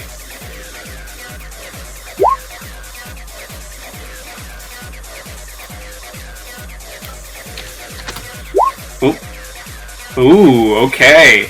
You guys can hear the sound of a screech, another screech. This one's more like the sound of a dying animal from down the hallway as we go back to Diego. Diego's gonna step over here. If I can pick up my light, or if I have to go inside. Yeah, I'll say you can pick up your light, and I'll put that back on for you. Okay. Then as I pass BeBezelgal, I want to touch her other shoulder and just be like, "¿Cómo estás? Are you okay?" She will look over at Diego with like an innocent smile and be like, "Oh, I think I'm fine. Thank you, Diego." Or no, she'll say, "Thank you, G." Good. And I'm gonna move the rest of my movement, which I have. Well, that's perception. I've got 5 moves, so I think I can get right basically next up to Edward. And shining my light down this way.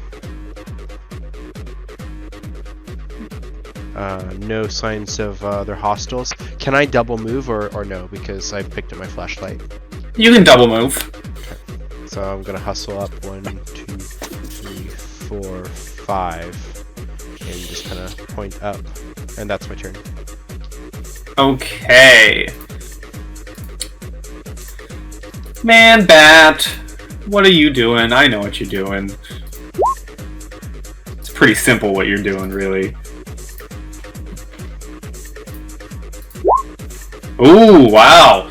You hear the sounds of a struggle, Diego, as the sounds of a large thud of something like falling, and a few seconds later, from the cone of your vision and your flashlight, you see jumping over. This is like, the middle table, like the reception area of this ward.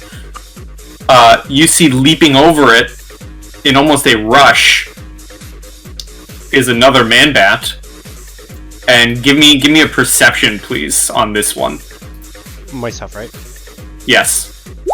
As you see it rush over. 3. You can see that,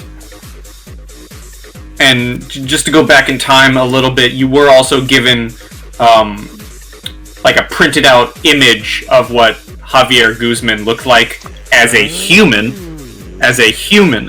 You knew he was a heavily tattooed man, last seen wearing tattered jeans and a blue shirt. As you see this man-bat rush across this scene, you see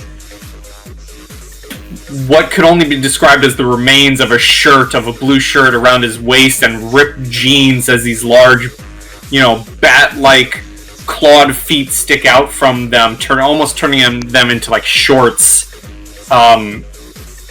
You see, almost as if this transformation, if you will, pushed it out, the leathery skin has some remnants of faded tattoos, as if, again, the transformation has pushed the ink out of the skin. You can also see a string necklace as he's rushing over this desk with what looks to be a USB dangling from around his neck. Interesting. I'm gonna kind of whistle. I can't do the whole whistle myself, but like through your teeth. Diego's gonna do that, so the people behind Edward and everybody's behind me at this point will know that there's something up here.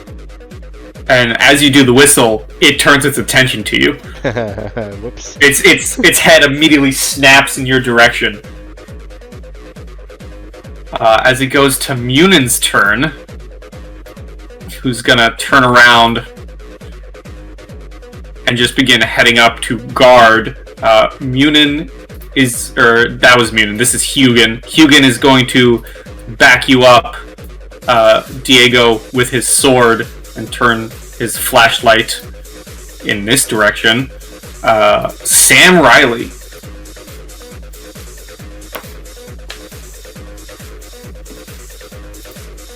If you're here, you are muted. Holy shit, Discord. Jesus. Okay. Sam is not really gonna pick up on what's going down there quite yet. I'm gonna go over to this man-bat, whip out my pliers, and yank out its one of its teeth. Ooh. Because I killed that one, right? That one was killed by Edward. Oh, wait. That thing's head exploded. Its teeth are probably all over. Well, its lower jaw might still be intact. Either way, yeah. Alright, so... Yeah, I'm gonna take one of its teeth. Because that is... Yeah, let's see. Yeah, I mean, I'll say you're able to just rummage around the floor. You can find the remains of its lower jaw, and you're able to take out one of the large fangs. If its lower jaw is like in a piece that fits in my hand, I'll just take the entire piece. Alright, yeah, we'll say that. You can just pick up a piece of its jaw. Sweet. That's my trophy. Alright. Lower jaw. Of a man-bat. Man-bat.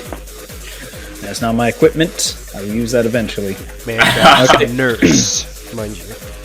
Yeah, it is a man-bat nurse. Well, she wasn't using it.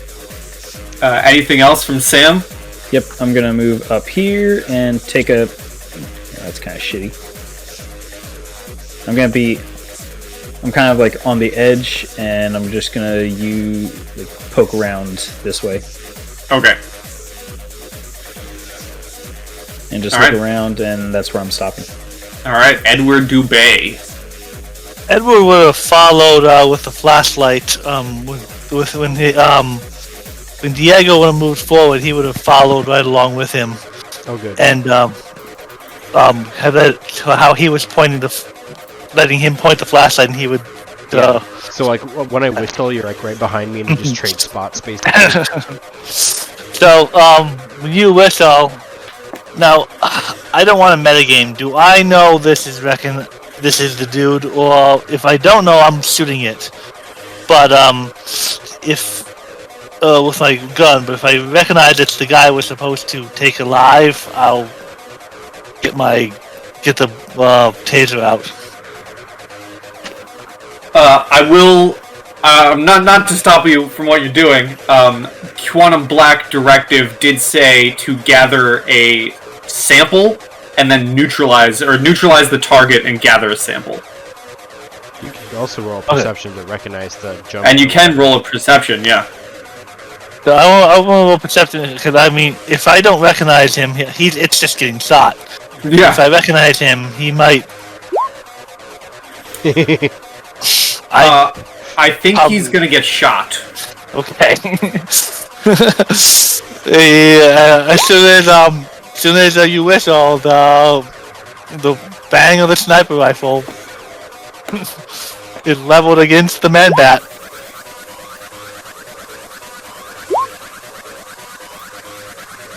How do you kill Javier Guzman? He spreads his wings up in the air, speaking at us, and just like I aim where a human heart would be on a human, and just. And just like that, the wings raised, the screeching face of this creature is facing you, Diego. Before it even knows what hit it, this bullet is fired, letting loose this loud bang as the bullet travels through where its heart would be and out the other end, as mid-streak, mid-raising of wings, the undead bat-like form of what was once Javier Guzman falls backwards with a thud on the cold floor of the hospital. And it'd say, "Two down."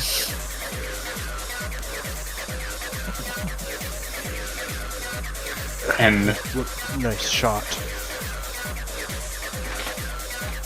And we go to BB. BB will move her 4 spaces. Oh, not on the man bat. Yeah, I guess BB will run. BB will run up to Diego. And, like, get in closer.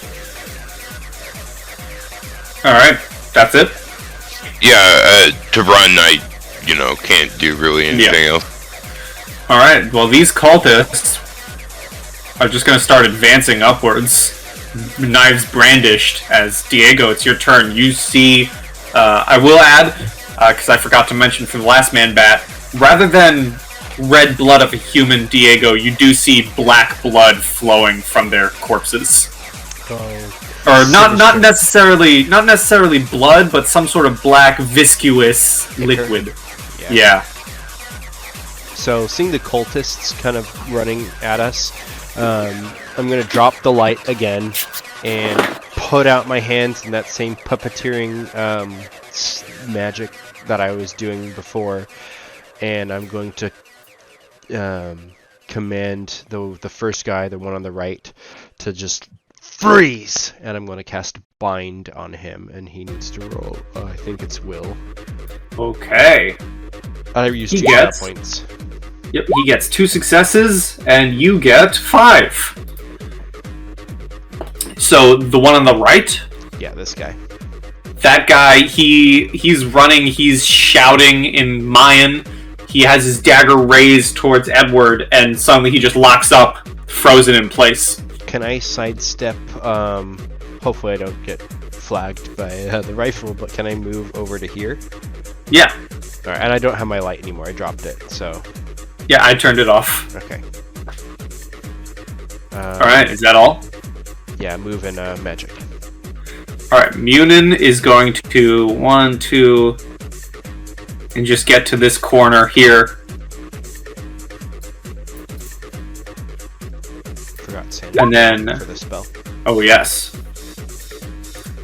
I'm gonna say you'll lose the sanity. Hugin is gonna go right here and try and slash at the guy who's frozen. I imagine that would give him a bonus.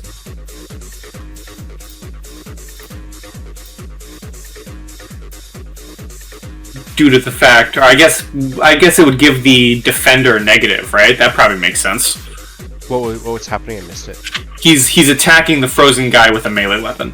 So the melee guy does not get his dexterity bonus. Oh, So okay. when you roll the defense, it'll say was it average or passive? He takes a passive. Okay, well here goes Hugin's sword attack, sword cane. And here goes the cultist's passive defense of 2.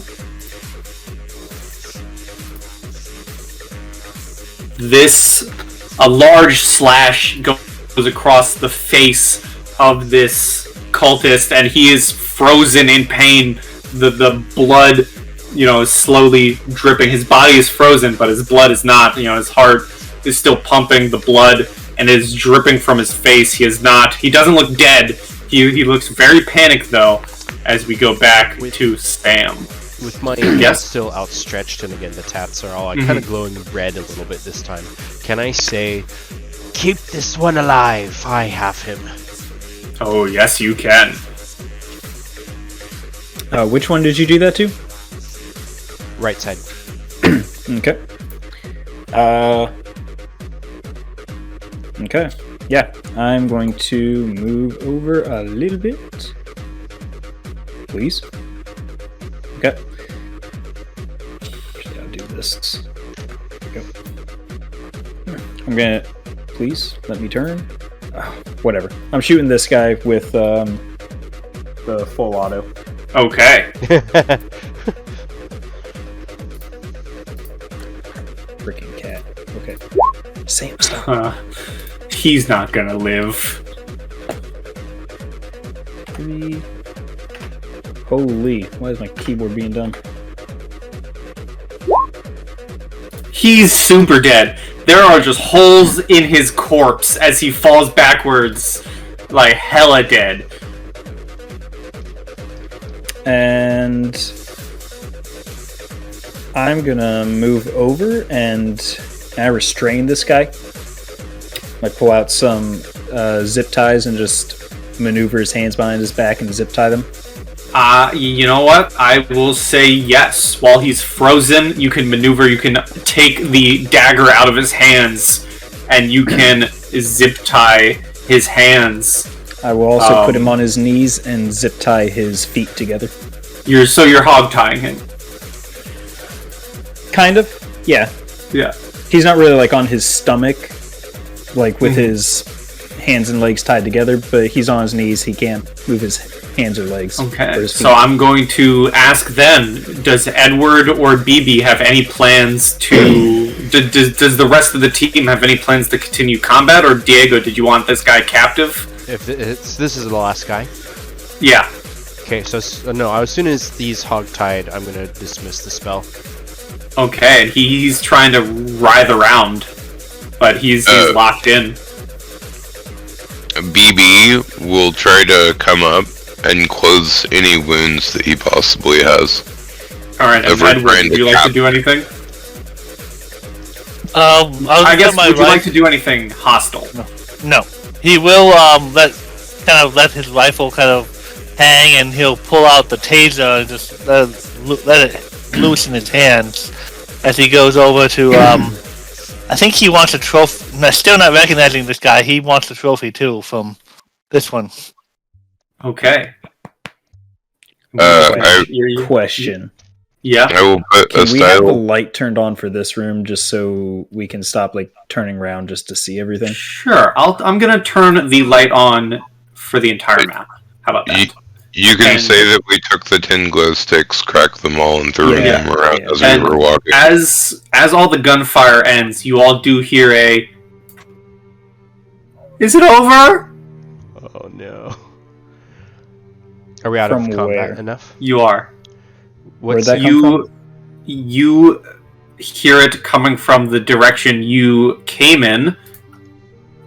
You remember that there was crying in a nearby room. Is Sam leaving me to guard this guy? I'm not really leaving.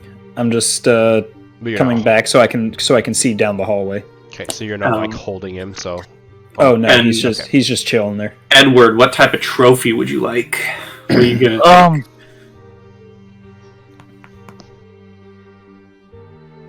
Honestly, thinking would the whole head be too much? It's a bit bigger than your average human head, but you would be able to stuff it in like you do have a machete. You would be able to stuff it in like one of those hospital coolers that they put organs in. I think I'm just gonna. I think I'm taking the head. Yeah, so just give me a machete tack. I line up its head to help. Plus 2 to the. Yeah, even with a raw, it takes a little bit, but you're able to hack off the head and stick it into a a cooler. Sam, as you're kind of watching the hallway, you hear another voice saying, "Please don't shoot! I'm coming out!" And coming out from one of the bathrooms, you see a nurse with their hands raised in the air. Can I kneel down Stop. in front of this guy that's hogtied? You can. Okay. I want to tilt his chin up so I can look at him. I'll say to the nurse, stop right there. They stop in their spot, hands up. What happened? Also, is this a male nurse or a female nurse? It is a male nurse. It is a male nurse. And as you're leaning down, Diego, this conversation is happening. The nurse shouts, we brought in, a patient came in. We didn't know what was wrong with him. Showing signs of psychosis and mania, and he started attacking some of the other nurses.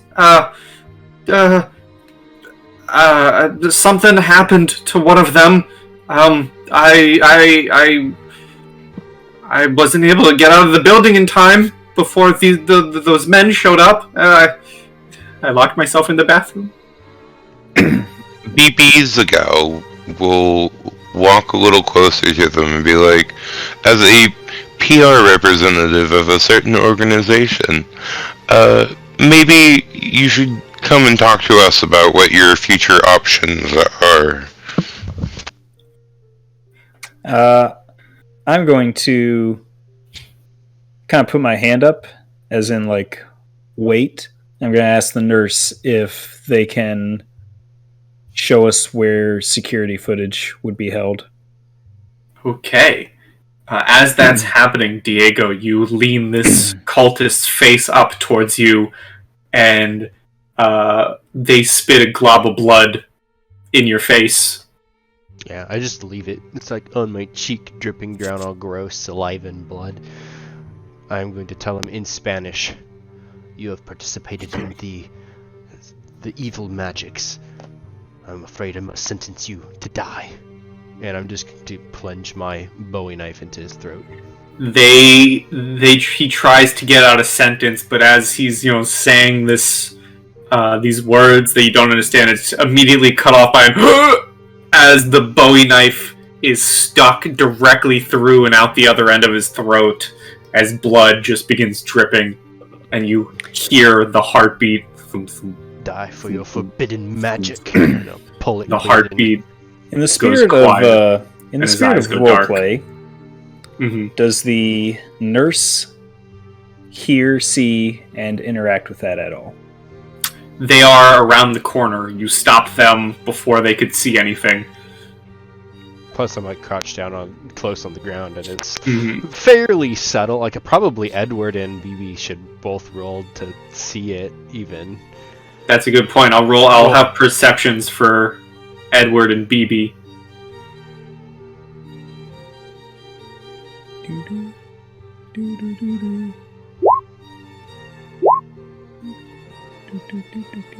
I'll say BB. Edward's a bit busy hacking off this man-bat head, but BB, you can hear the Spanish being spoken from behind you, and a glimpse over your shoulder, you see Diego plunge this Bowie knife into this cultist's neck. Does BeBezelgal will look back at this and be like, "Flaming sword much, G?" I'm gonna wipe off the blade, looking at her. "Why do you call me this?" He'll just get this look of "What do you mean?"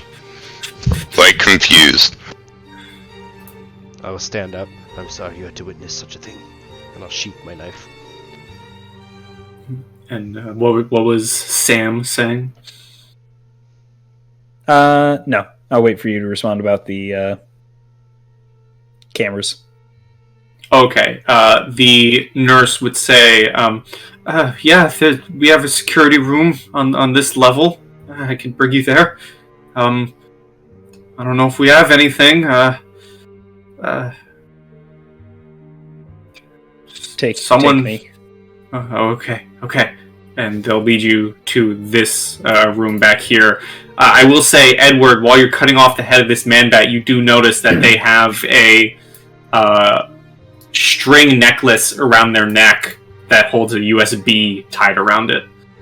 Oh, this could come in here. I wonder what's on this. Oh, I cannot go. Oh, there we go. Oh. Stupid. The doors. It let me through this little window or whatever. Oh yeah, I didn't make that dynamic lighting. Whoops. So you were able to just walk through it. Yeah. You are taken into the security room where the nurse enters a password, and the security cameras come up, and they begin to go through footage. Can I just rummage through my backpack and put down a hard drive and tell them to pull all of it onto this and then erase it? Sure. You do that, but as they're looking through the footage themselves, they say, it's missing. Missing how? The footage isn't here. The footage, we usually have our cameras on all times, but the past day or so, it's gone. You take a look for yourself. I believe you. And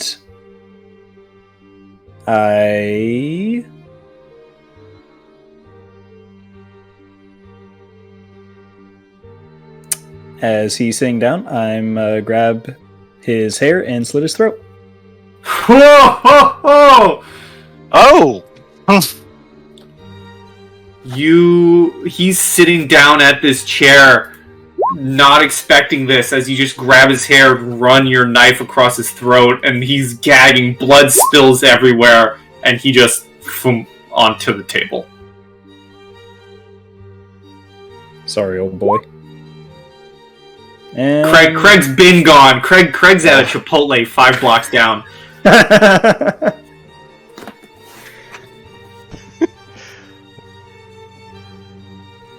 I'm gonna stand here, expecting to be judged for my own actions, but apparently I'm gonna not have any repercussions. I would say something about, I guess I didn't notice you killed him. It's You probably didn't see me do it, but I mean, he's dead now.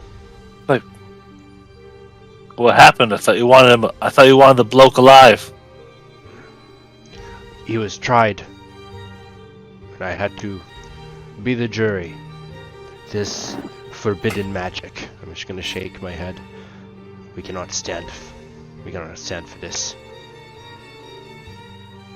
This Mayan death cult must be exterminated, just like I left the bats. Oh, sorry. Go ahead. Left the duffel bag back for the stairs, but we could still get some samples for the home office.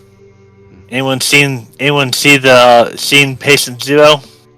He looks like he was wearing that, and I'll point at the bat. Oh. probably still took him alive. he just holds the head up. Well, got the sample.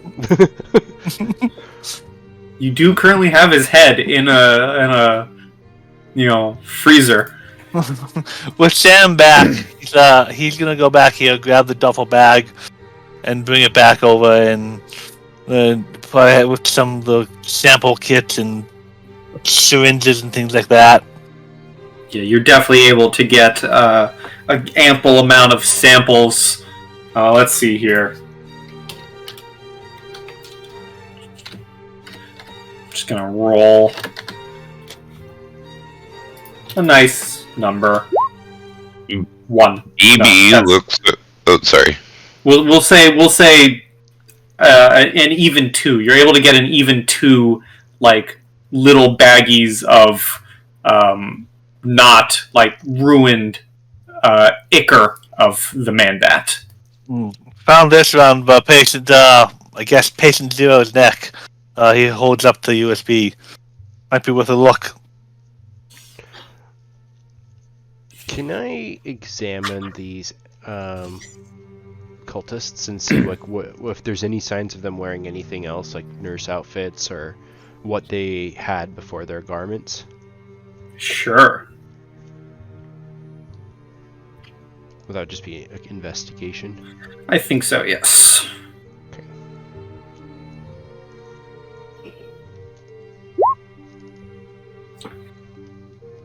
No, you look over them. There doesn't seem to be any attempts of subterfuge from them or sneaking in. This was a broad attempt. They walked in here with their gear, their Mayan gear, and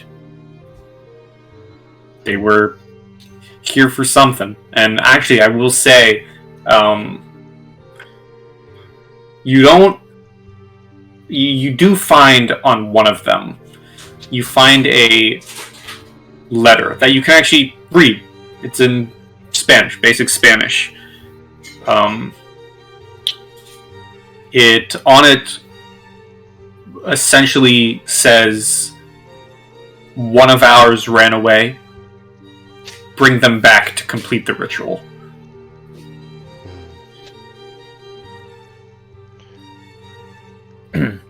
I will. I'll give that to. I guess BB's the closest, but I kind of feel like Sam's been the one in charge, sort of. So I'll go over and kind of hand it to him. There's probably more of these cultists. Where they're from, how they got to Florida, if they're from Mexico, or... But there's something more sinister than just this hospital.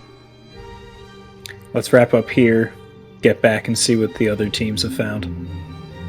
I will also take the flash drive, along with what Diego gave me, and put them in my backpack.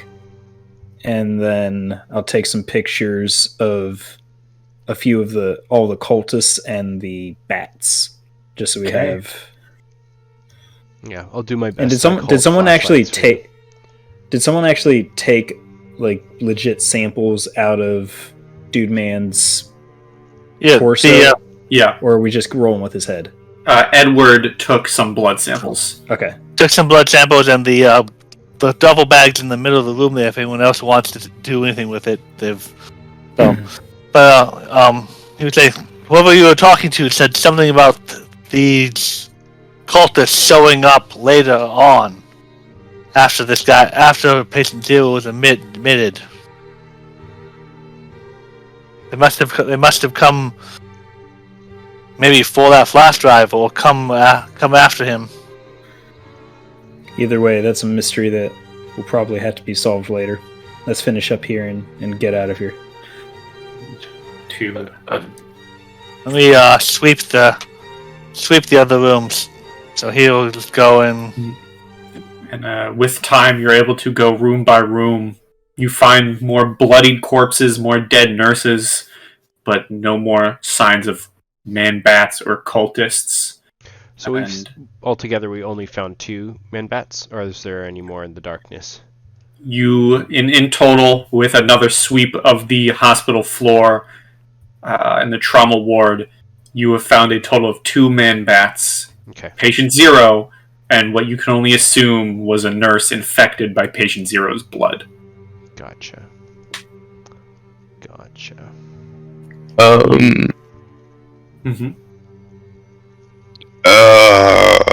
have a good idea, but like, I have a 3 intelligence. F it.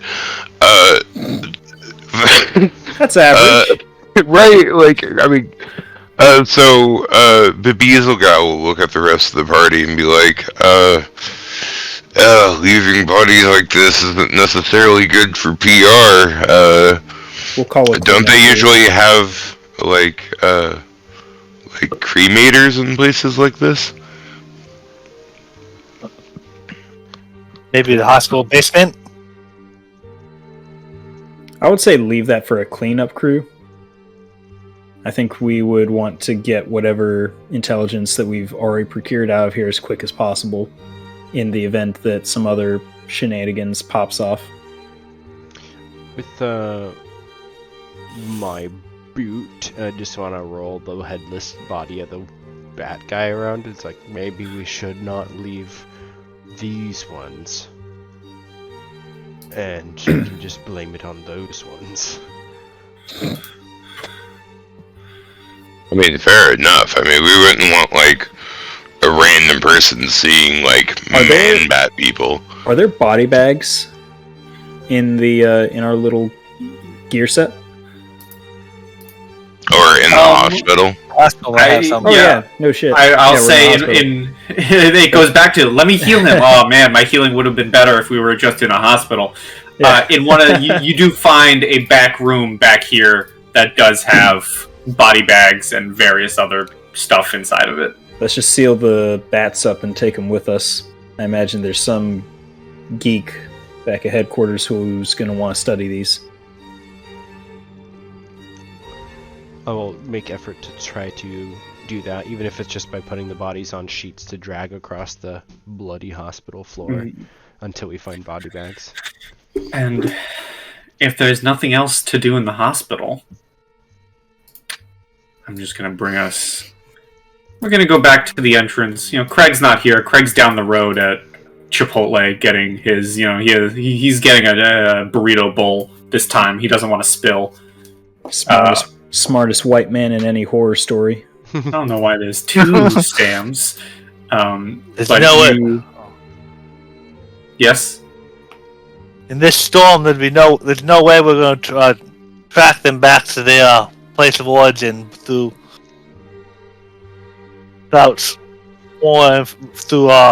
normal means. Can I roll supernatural lore on how he became a bat? Because I have suspicions, but can I... Sure. I'm going to go over to the van as he's doing whatever and back it up so that we can more discreetly get them in there. Not that I think anyone's watching. We're not in combat. BeBezelgal would go to assist. Sweet. So I'd add 2d2. So 5 total. So with that, you are able to examine patient 0 a bit further. At least for Javier Guzman, this is the results of a ritual cut short, a ritual gone wrong. They did something to him. He managed to get away. This is the after effects. I'll be explaining that to BB and Edward since they're kind of still with us. I imagine they're here like body bags are on a stretcher as we're just dragging him down, and I'm examining it kind of as we're going. Yeah, this transformation is like the dark cost from some ritual that they probably did. Hopefully that device you found will tell where, because if there's more of them, they should be stopped.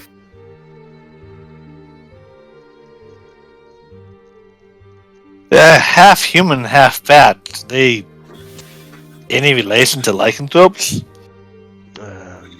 If you're familiar with vampires, I believe they're closer to that. What's a vampire? You haven't heard of the dark, winged, bloodlust creatures of the night? Nah, not at all. I don't think so. No. What are those? They're Knights of the Dead. There are these things? She points at, like, you know, one of the bagged man bats. Similar. If we go to a library, I can try to find you books about them, perhaps, or I could try to explain. But it's creatures like these. Once infected, they can spread their disease. Oof, that's no good. Probably how the second one. I imagine during this conversation is when Sam backs up the van to the entrance. Edward, you see Edward kind of rubbing his. Well, he's talking about infection. Edward kind of just kind of gripped his shoulders a little bit and kind of subconscious without thinking, just kind of puts his, kind of grips that, rubs his shoulder a little bit. I don't know if would I notice perception. Is that okay? Yeah, I think that's fair. If Edward's trying to hide it, Edward can give me a stealth. It's something that's kind of unconscious. He just doesn't really think about it much, but it's something that is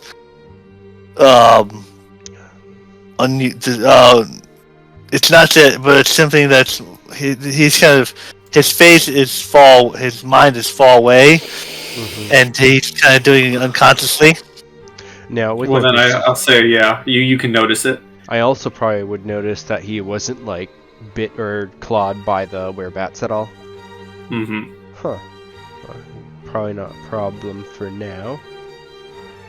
And that's when the van rolls up front. And you're able to pack away the man-bats into the van and load in to head back to your cargo plane. I ask, does anyone during this ride plug in the USB into any of the devices they have? I'm not the computer expert. I'm the hunter. Yeah, Diego doesn't like technology, even though I'm dying to know what's on it. Do we have what would be considered a secure laptop or tablet? I would say yes. Okay. Well, I'm assuming... I'm gonna guess that BB is the most technically savvy. So I'm gonna toss her my backpack and say plug in that USB into the tablet in there and see what's on this. Okay, so hold on just a sec. Let me look at one or two things. You see, I was supposed to be really tech savvy, but I'm not. You see, instead of being tech savvy, I'm the type of person that gets people that are tech savvy to do things for me. But hold on. You can always ask Diego for assistance if he happens He's to be not dead. computers guy. Okay, I will throw 2 skill points in now because why not, right? Okay. And Hates technology. no, he does. Boop. Plus 2 from that. Computer. I should have some basic computers. Enough to hopefully do a thing or two. Yay, 3. Plug in the USB, and on this tablet, you're able to navigate your way into the files and open a single thing, a single video. And you're able to immediately popping up in what looks to be a dark cave of some kinds. You see the face of a young-looking male around mid-20s, one that you can recognize as a non-transformed Javier Guzman, saying, "The rituals are real. Something about a book is giving them power. I don't know how much longer till I'm found. I'm going to try and escape." And as he says that, you can hear voices heard in the background. Diego immediately... you ping this as Spanish. You can hear various Spanish speaking voices essentially, shouting out, "Where is he? Find him! Bring him to the others!" As Javier looks panicked behind him, he faces back to the camera and says, "If something happens to me, please free the others!" before the video abruptly ends. I would translate anything else, probably after the video, not during, but I'd tell people what was being said. Da, da, da.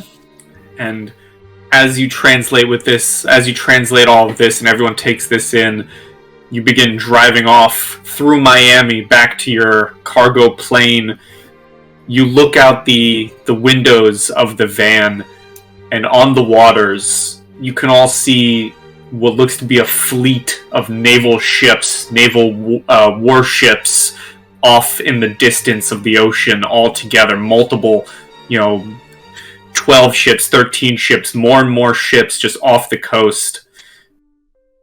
But that's a worry for another team, for another day. As you head back to your cargo plane, you fly back to HQ. You're able to hand in all of your samples, where we're going to flash forward a little bit. Sam Riley, you are called to a private meeting. You walk into a dark room, none of the lights are on, before a screen flashes on, a large TV screen flashes on as you take a seat. It is a silhouetted figure, and over the TV screen,